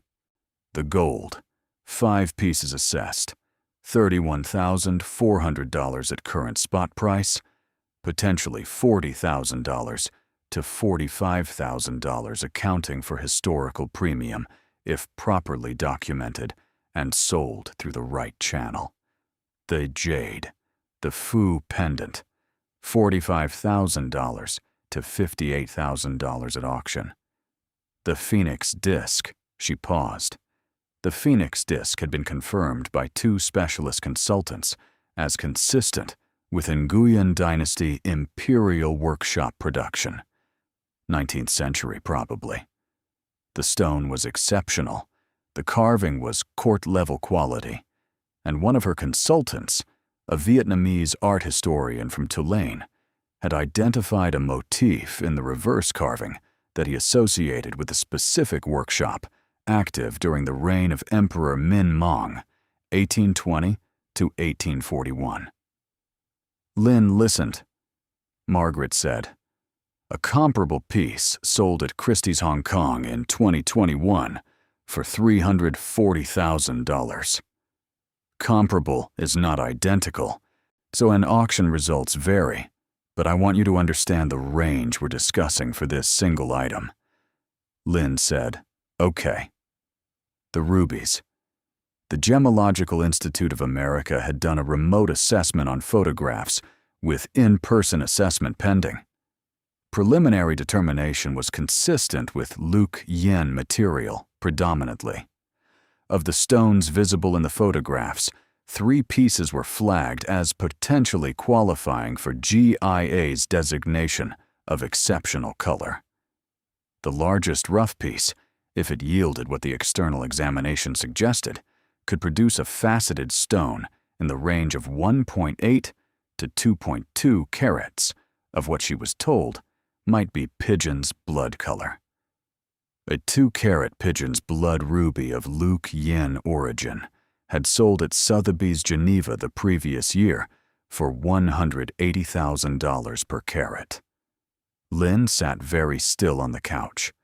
Margaret said, "I need to give you a total for what you've brought me, understanding that this is preliminary, partial, and will be refined substantially when I see the full collection.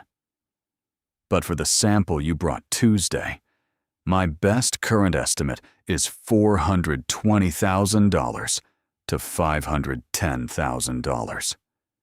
The room was exactly the same room it had been 5 seconds before this number was said in it. Lynn said, "That's for 5 gold pieces and 2 jade and 1 pouch of stones." "That's correct." She looked at the lockbox on the shelf. 47 gold pieces, 12 jade items, 4 pouches. She said, "I need to make an appointment to bring you the rest." Margaret said, "Yes, you do." And Lynn, "Can I call you Lynn? I want to recommend a few things before that appointment. I want to recommend you contact your homeowner's or renter's insurance carrier about a temporary rider for high-value items. I want to recommend you speak with an attorney who handles estate matters. And I want to recommend that until you bring everything in, you keep these items in a safer location than wherever they currently are." Lynn looked at the hardware store lockbox. "I'm working on that," she said. She hung up. She sat on the couch in the October evening. November had arrived while she wasn't paying attention, in the apartment above the laundromat on Rampart Street, where the rent was going up $400 a month in February, and her savings account held $2,340, and she was 34 years old and had been cleaning hotel rooms since she was 27. She took out the eviction notice and looked at it. She thought about her grandmother, sitting in the low chair beside the chest, her grandmother's hands on the carved surface, her grandmother's voice saying what Lynn had understood as sentiment, and which had been, she understood now, something else entirely. Something more precise. Something that was both a comfort and an instruction. "Kongai, trong hop nai koka mat joy. Inside this box is an entire lifetime.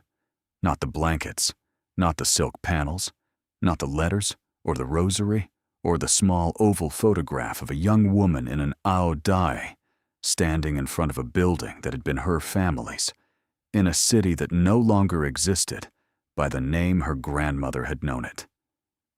A lifetime. 3 generations of careful work, of patience and practicality, and the understanding that certain things needed to be carried across whatever distance separated where you were from where you needed to be, because the distance would always come, and the things worth carrying were the things that could survive it. Her phone buzzed on the couch beside her. Aunt Thanen. A text. "Sunday we need to talk. I think there's been a misunderstanding about the estate." Lynn read the text. She thought about misunderstandings. She thought about the specific kind of misunderstanding where you assume someone has nothing because you haven't looked carefully at what they have. She put the phone face down on the couch. She sat in the quiet apartment and listened to the building settle around her. And outside on Rampart Street, The city went on in its ordinary way, entirely unaware that somewhere above a laundromat, a woman had just been handed the full scope of what her grandmother had trusted her with, and was sitting with it now, in the dark, deciding how to carry it forward.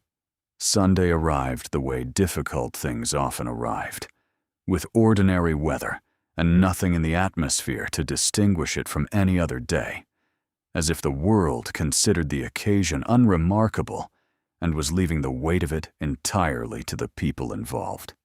Aunt Thon's house in Metairie was a ranch-style house on a quiet street, with a magnolia in the front yard, and a driveway that held 2 cars Lynn did not recognize. She sat in the Civic for a moment, before going in, the way she sometimes sat in the hotel parking lot before her shift, not stalling, just marking the transition, but preparing to walk from one version of herself into another that the next hour would require. She was carrying her grandmother's letter in the inside pocket of her jacket. The ring of the doorbell brought Van to the door, which told Lynn that Van had been positioned near the door, which told her the family had coordinated their arrivals and their assignments before she got there. This was not a surprise. Her family was not incapable of organization when they perceived a shared interest. Inside, the living room held Aunt Thon on the larger couch, Uncle Hung in the armchair he had always claimed at family gatherings, Van on the smaller couch beside a legal pad she had apparently decided to bring openly rather than keeping it in the other room, and a cousin Lynn saw rarely named Duke, who had come in from Baton Rouge, and whose presence here confirmed that the scope of this gathering had been communicated carefully. Duke managed money for other people professionally. He had business cards that said wealth management on them. There was coffee on the table. The gesture of coffee was a statement about civility, and civility was being invoked as the framework for whatever came next. Aunt Thon began with the voice of someone who had prepared an opening and was delivering it as written. "Lynn, we're not here to cause conflict. We're here because we think there may have been some confusion about what Ban Ngoai intended to leave and what she actually left, and we want to address that as a family before anything becomes official." Lynn sat down in the remaining chair and looked at her aunt. Aunt Thon continued. "When we talked about the chest, you indicated it contained old blankets and family textiles. Since then, we've heard some things that suggest there may have been other contents we weren't aware of. If that's the case, we feel as a family that we should understand what those contents are and discuss how they fit into the overall estate. Uncle Hung from the armchair, your grandmother loved all of us equally. She wouldn't have wanted anyone to feel left out. Whatever she had, she would have wanted it shared." Van set the legal pad on her knee and clicked her pen. "The estate is technically still in process. Certain types of asset discovery can reopen estate proceedings, especially if items weren't inventoried initially. Duke has looked at the relevant statutes." Duke nodded with the gravity of someone whose professional opinion had been solicited. Lynn looked at the room.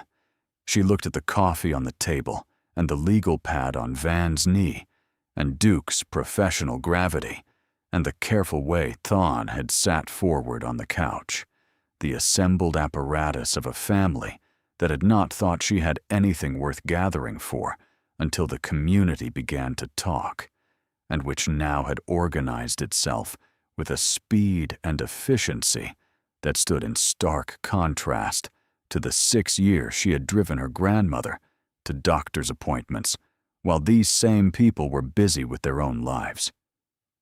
She said, "I want to tell you about the last time I sat with Ban Ngoai alone, before the hospice." The room was quiet. She had been there on a Tuesday afternoon in late September, she said, but her grandmother had been in and out of alertness, which the hospice nurse said was normal. But there had been a window of about 20 minutes where she had been clear and present and conversational, and she had held Lynn's hand and said several things that Lynn had been turning over since. One of them was, "You were always the one who looked." Lynn reached into the inside pocket of her jacket. "My grandmother left me a letter," she said. "Inside the chest. It explains what she had, where it came from, and who she intended to leave it to. I had an attorney review the letter last Friday. I'm going to read you the relevant portions." Van opened her mouth. Lynn said quietly, but with the steadiness of someone who had decided, "I would like to do this without interruption, please." She read the letter in the original Vietnamese first. All of it, from the full 2 pages, her reading imperfect but sufficient, the language of it moving through the room in the way of things that carried weight beyond their translation. She watched her aunt's face as she read. Ton's expression moved through several territories. Recognition, something close to grief, something that was not quite shame but was adjacent to it. Then she read the key passages in English.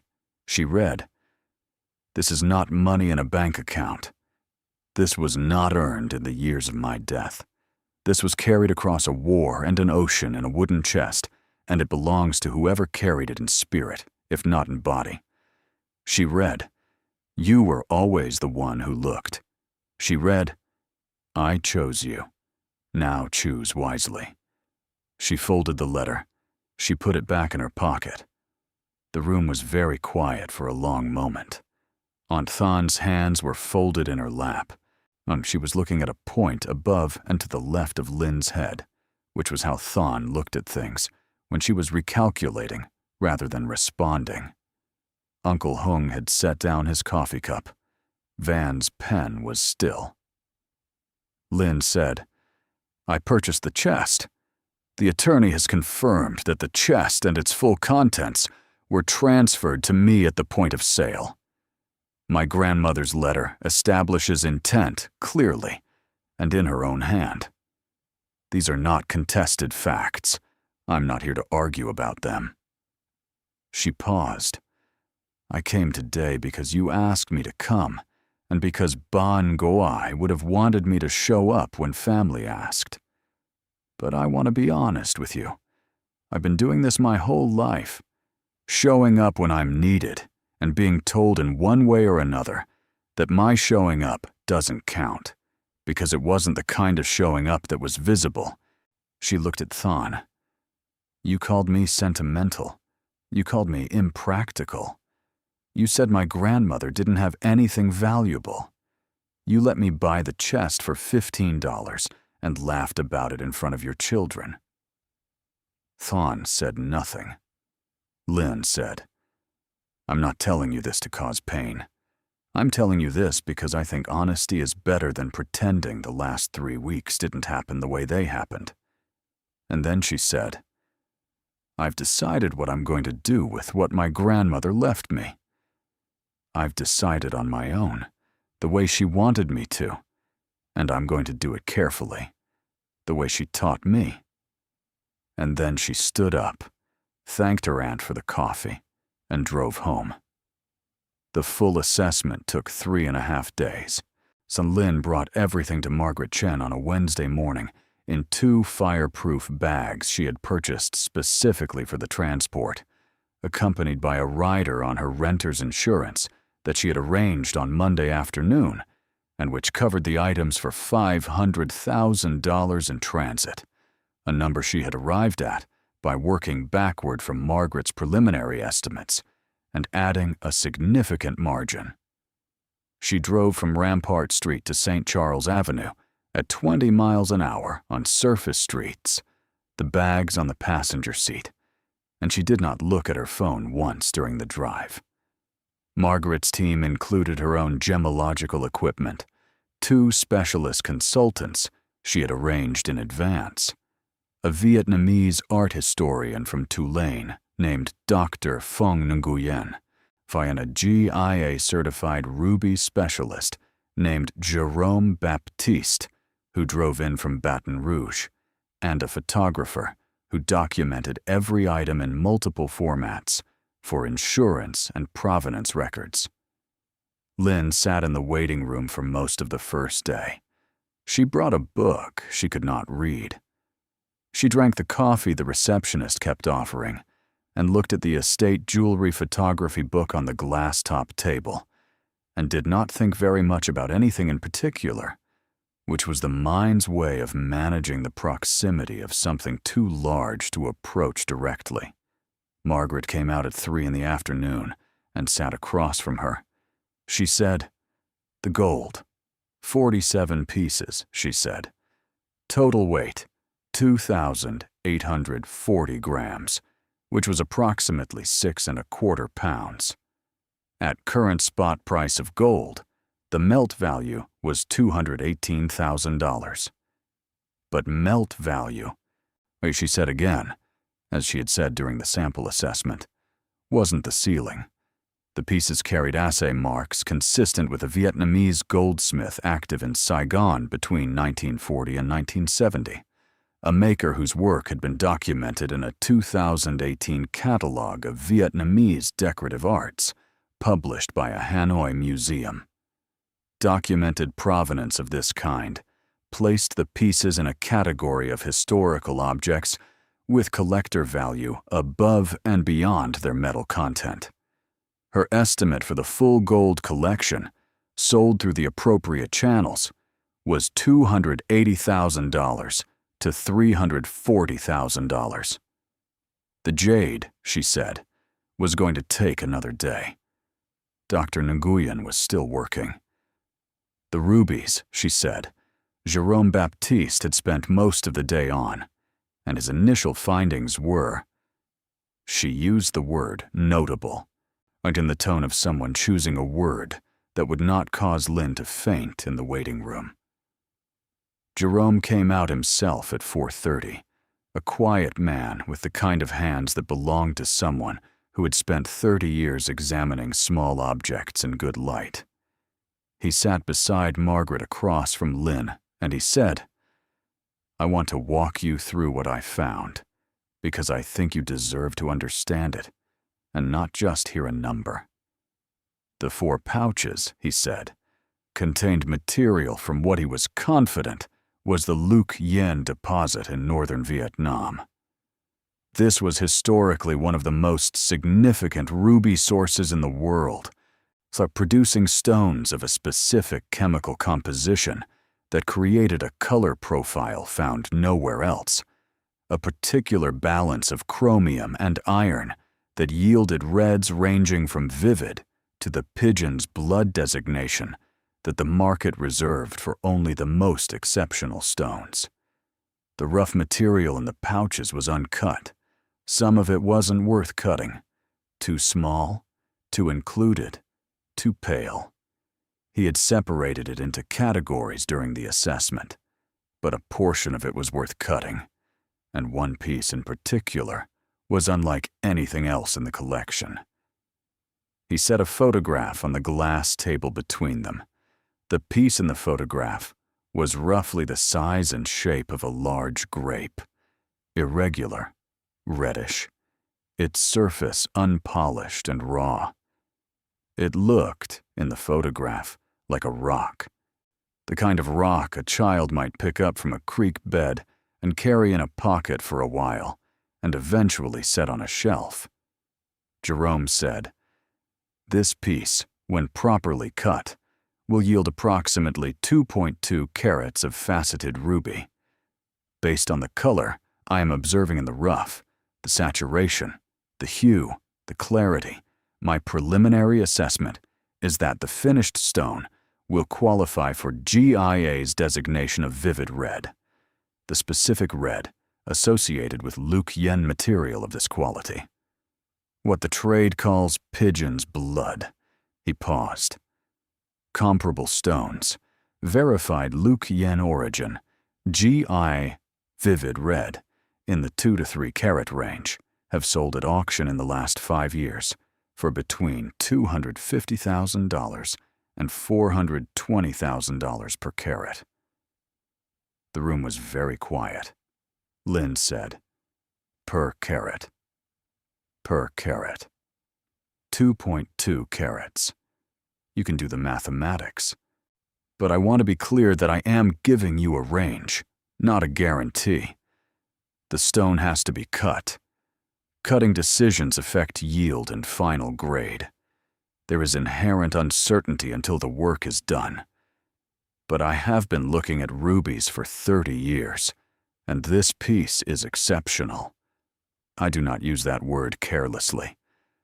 The remaining rough material from the 4 pouches, he said, contained approximately 6 additional carats of cuttable material at lower grades, which he estimated at between $80,000 and $130,000 combined.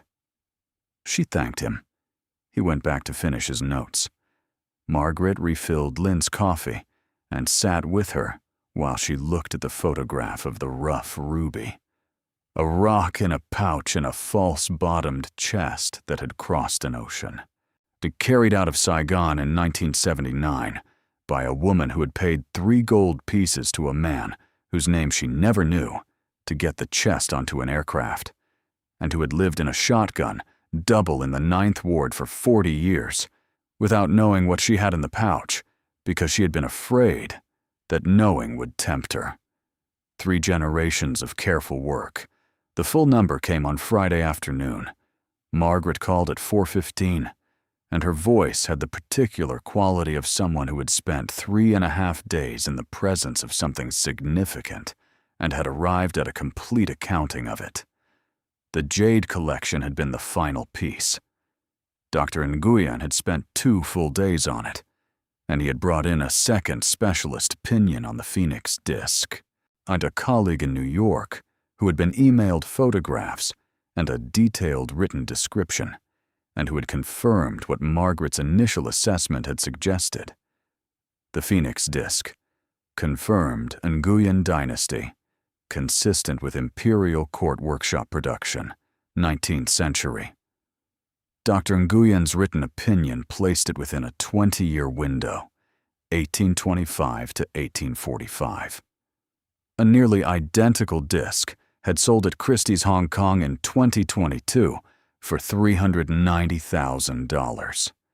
Accounting for condition, the quality of Lynn's disc, and current market conditions, his estimate for auction value was $350,000 to $420,000.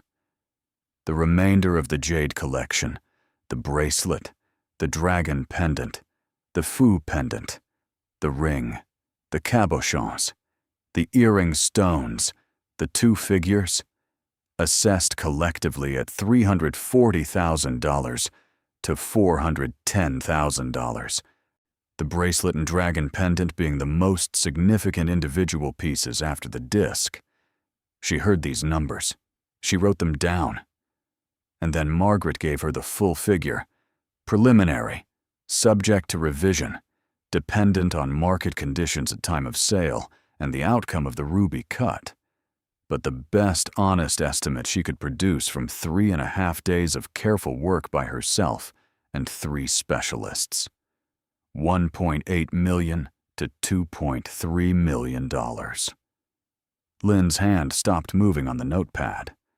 Margaret said, "I want to say something to you that is outside my professional role, and you can disregard it if you prefer. I've been doing this work for 26 years.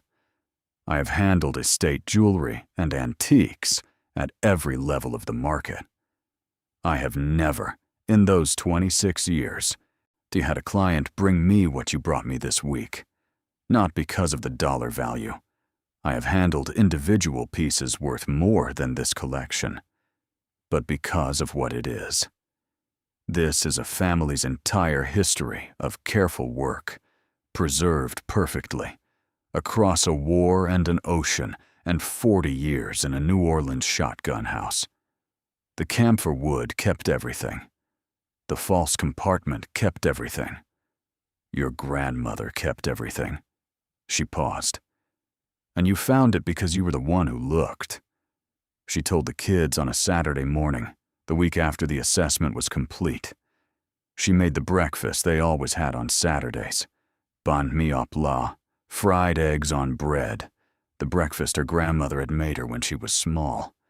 And she sat them at the table while she stood at the counter with her coffee.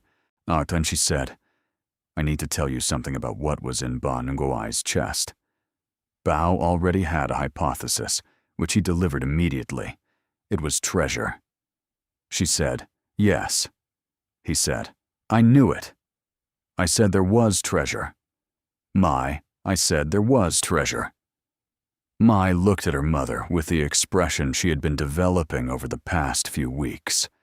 An expression that Lin recognized as the beginning of the kind of understanding that arrived when childhood was yielding to something more adult, when you began to grasp the full dimensions of things rather than just their surfaces.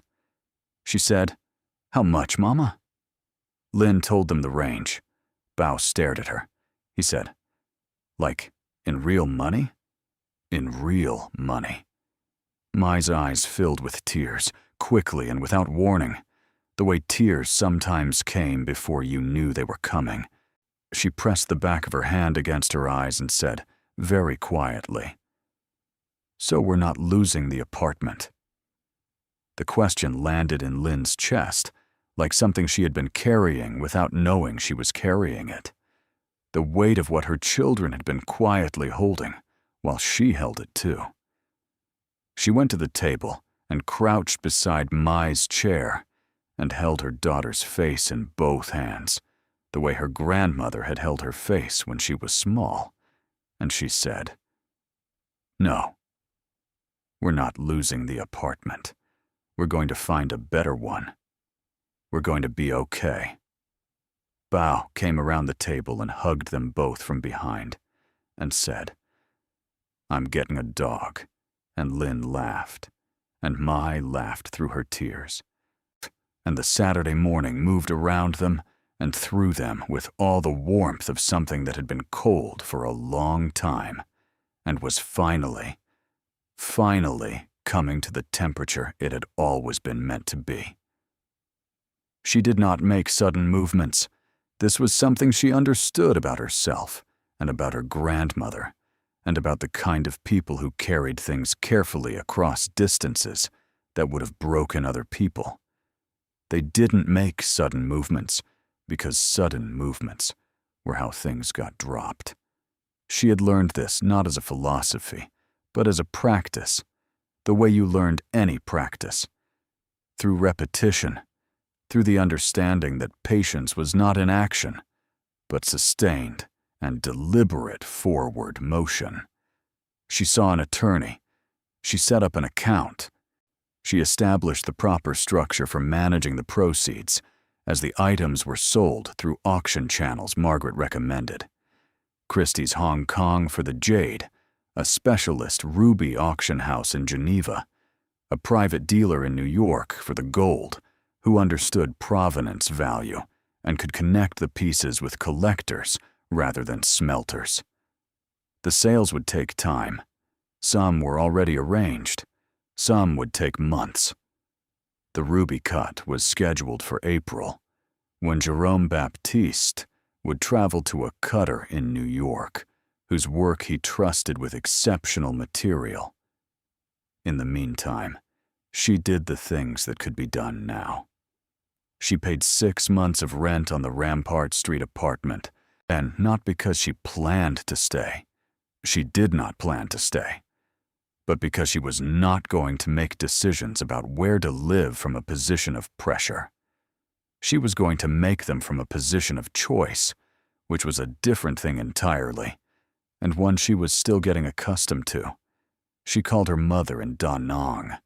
This was a longer call than their usual calls, which were weekly and warm, but brief because the cost of international calls had been a real consideration, and they had both adapted to brevity the way you adapted to other forms of scarcity.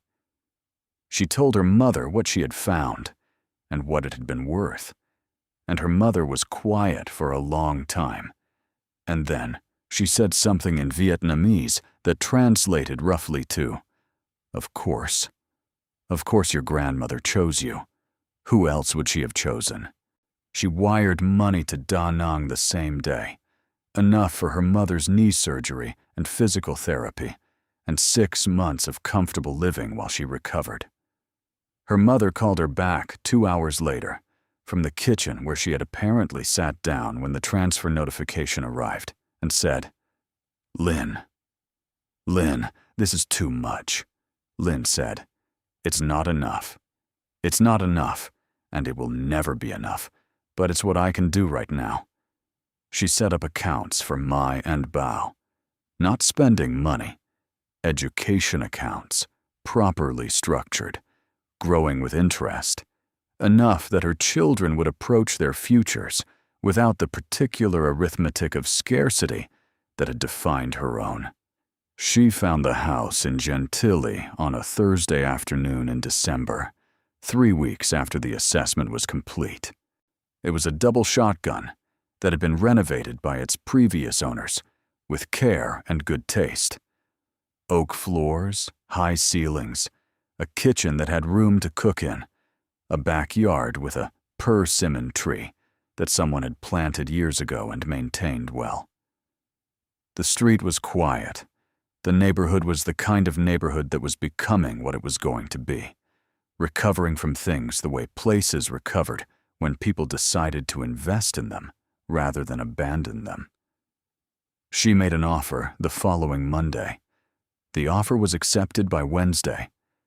She stood in the empty rooms that afternoon with the keys in her hand and looked at the light that came through the windows.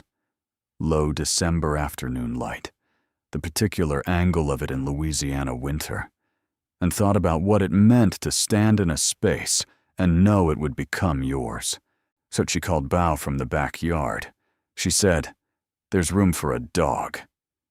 Aunt Than called 2 weeks after the Sunday meeting, on a Tuesday evening, when Lynn was sitting at the kitchen table doing the paperwork her attorney had sent her. The call came from a different number than Than's usual number, which Lynn noticed and understood. Than was calling from the landline, the number she used for conversations she had decided required a certain formality. Lynn answered. There was a pause before Than spoke, the kind of pause that contained preparation. I've been thinking about what you read from her letter, about what she said. Lynn waited. I didn't know what she had. Than's voice was quieter than usual. The organizational efficiency she normally carried, stripped back to something underneath it. I went through that house. We all went through it. Nobody thought to look. Nobody knew to look. She paused. I said things that weren't kind to you. About the chest. Lynn said, Yes. I was wrong about what was in it. You were wrong about more than that, Aunt Than. Lynn said this without heat, as a statement of something that needed to be said plainly rather than softened. But I'm not interested in carrying that. Another pause. Lynn said, I want to tell you something I've decided. The jade bracelet, the traditional bangle in the collection. I'm not selling it. Lynn had been certain about this from the moment the bracelet had been laid out on the work table, and she had recognized it immediately as the one she had watched her grandmother wear for 40 years. I'm having it cleaned and properly stored, and I'm sending it to you. Than was silent. Not because it's owed, Lynn said. It's not owed. Ban Goai gave me the chest, and what was in it, and I'm not confusing that. But the bracelet belonged to her body, to her wrists, every day of her life in this country. It should be with the family, even if everything else is mine. You were her daughter. You should have something she wore. Than made a sound that was not a word, a sound that came from somewhere below language. I'm also having the letters translated, the French ones and the old Vietnamese ones, and digitized, Lynn said. The history in them belongs to all of us. I'll send everyone copies." They were on the phone for another few minutes, the conversation moving into the quieter territory of two women who had not talked this honestly before and were not sure how to proceed, but were proceeding anyway. When they hung up, Lynn sat with the phone for a moment and thought about her grandmother's instruction. "Do not feel guilty. I chose you. Now choose wisely." Choosing wisely, she had discovered, was not the same as choosing for yourself only. It meant understanding which choices were yours to make alone, and which ones were the kind of choosing that reached outward, that recognized what a family was and what it owed to itself, even through its failures. The bracelet was sent the following week in a padded box with a handwritten note from Lynn that said simply, "She wore this every day. It belongs with you." She had the small oval photograph of her grandmother restored by a conservator who worked with historical photographs, who spent 2 weeks carefully cleaning the surface and repairing the damage of decades before returning it in a new archival frame that would protect it from the light and the humidity and the passage of time. Lawn, Saigon, 1955.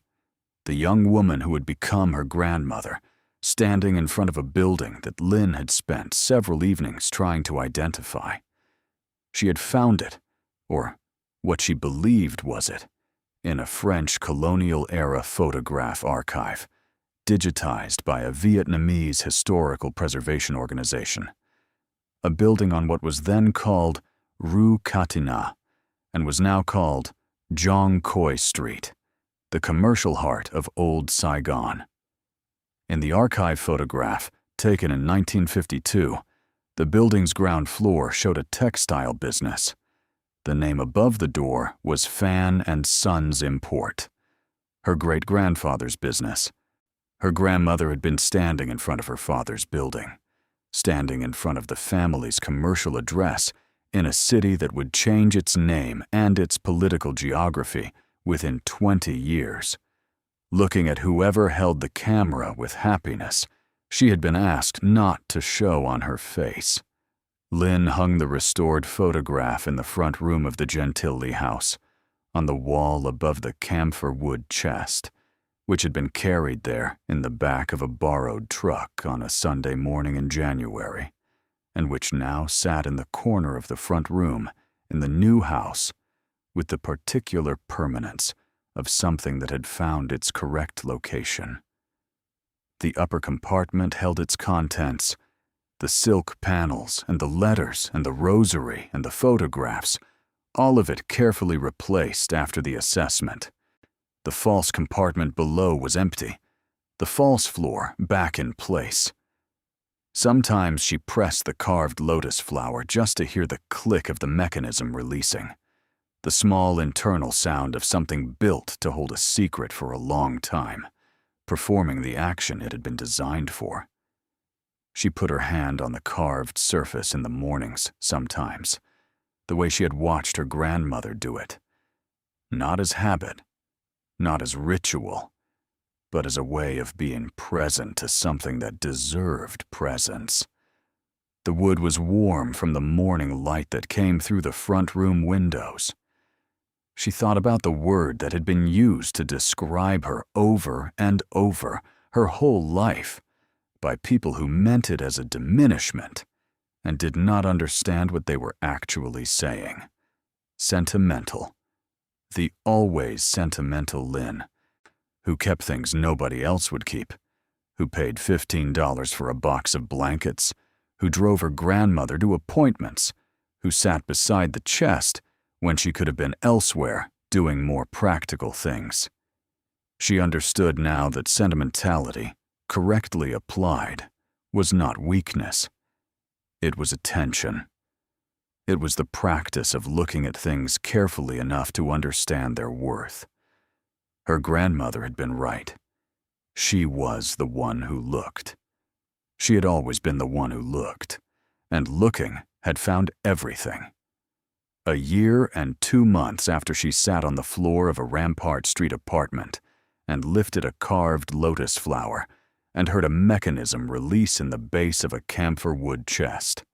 A year and 2 months after everything changed in the quiet way that the most important changes happened, without announcement, and without drama, in the space between one ordinary moment and the next, Linh Dao stood in the backyard of the Gentili house on a Sunday afternoon in February and watched her children chase a dog.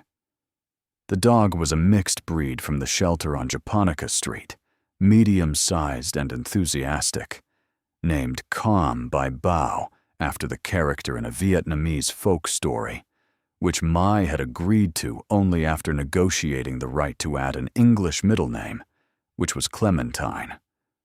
The dog answered to neither name, but came when anyone in the family called, which seemed to Lin like the most important characteristic a dog could have. Her mother had sent a photograph that morning from Da Nang, a photograph of herself walking on the beach near the Marble Mountains, upright and without the cane she had used for 2 years before the surgery.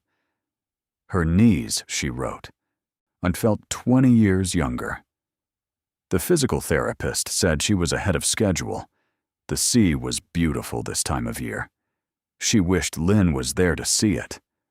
Lin would visit in the spring. She had booked the flight.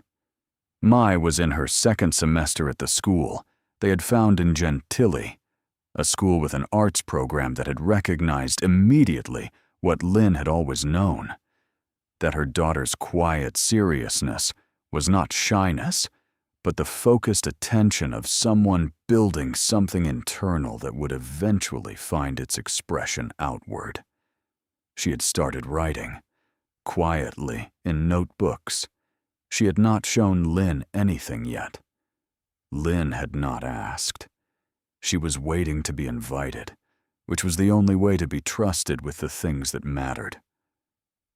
Bao was Bao, 8 years old and certain, getting louder, and in getting more interested in the physical world and how things worked, already asking questions about the camphor chest and the false compartment and the mechanism, wanting to understand how a piece of furniture could be built to keep a secret for decades. Lin had taken him to meet Margaret Chen, who had patiently explained the construction principles to him while he asked questions that were better than she expected. And on the drive home, he had announced that he wanted to be an engineer and also a treasure hunter. And Lin had said those were not mutually exclusive goals. She had gone back to school in January, part-time, taking courses in financial management and accounting, not because she needed a credential, but because she understood. Her grandmother's understanding in her now, transmitted through blood and proximity, and the practice of paying attention, that the careful management of things was a skill and not an instinct, and that skills required cultivation. She was cultivating it. The proceeds from the sales were coming in as the auctions concluded. The jade, sold through Christie's in Hong Kong in November, had exceeded the high end of Margaret's estimate.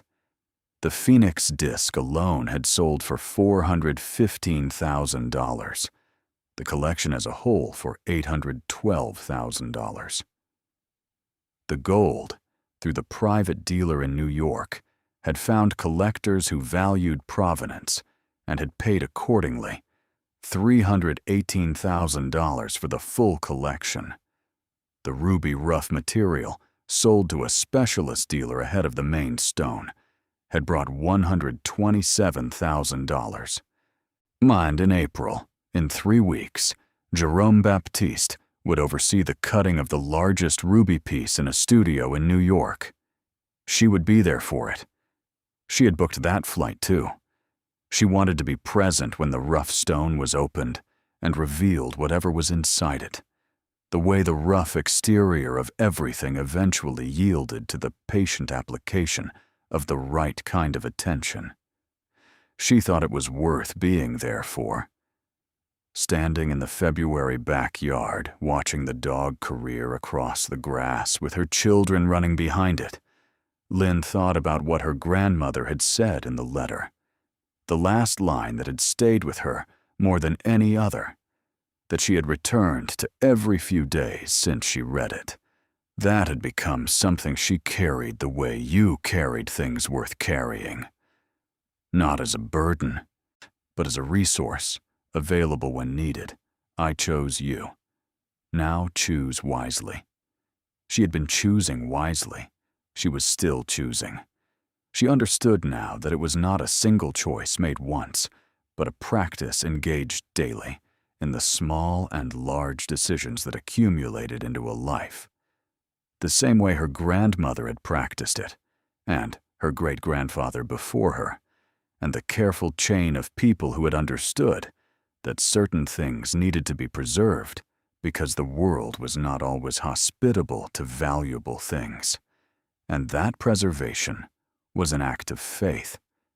Faith that there would eventually be someone on the other side of the distance who would know how to receive what you had carried. Her grandmother had placed that faith in her. She was trying to be worth it. The dog came to her legs and pressed its head against her knee with the warm specificity of an animal that had decided she was trustworthy. And Lynn put her hand on its head and looked at the persimmon tree and the February light in the backyard of the house that was hers, and felt something she had a word for now, a word she had not had reliable access to in a long time. Enough.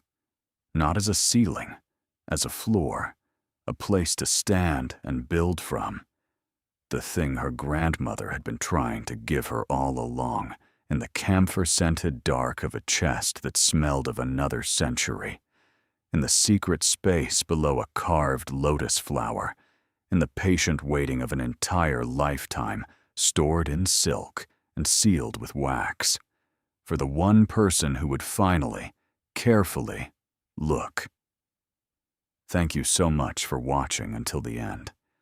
If you loved this story, check out the other videos on your screen now. I think you'll really enjoy them. And don't forget to subscribe if you haven't already. See you in the next story.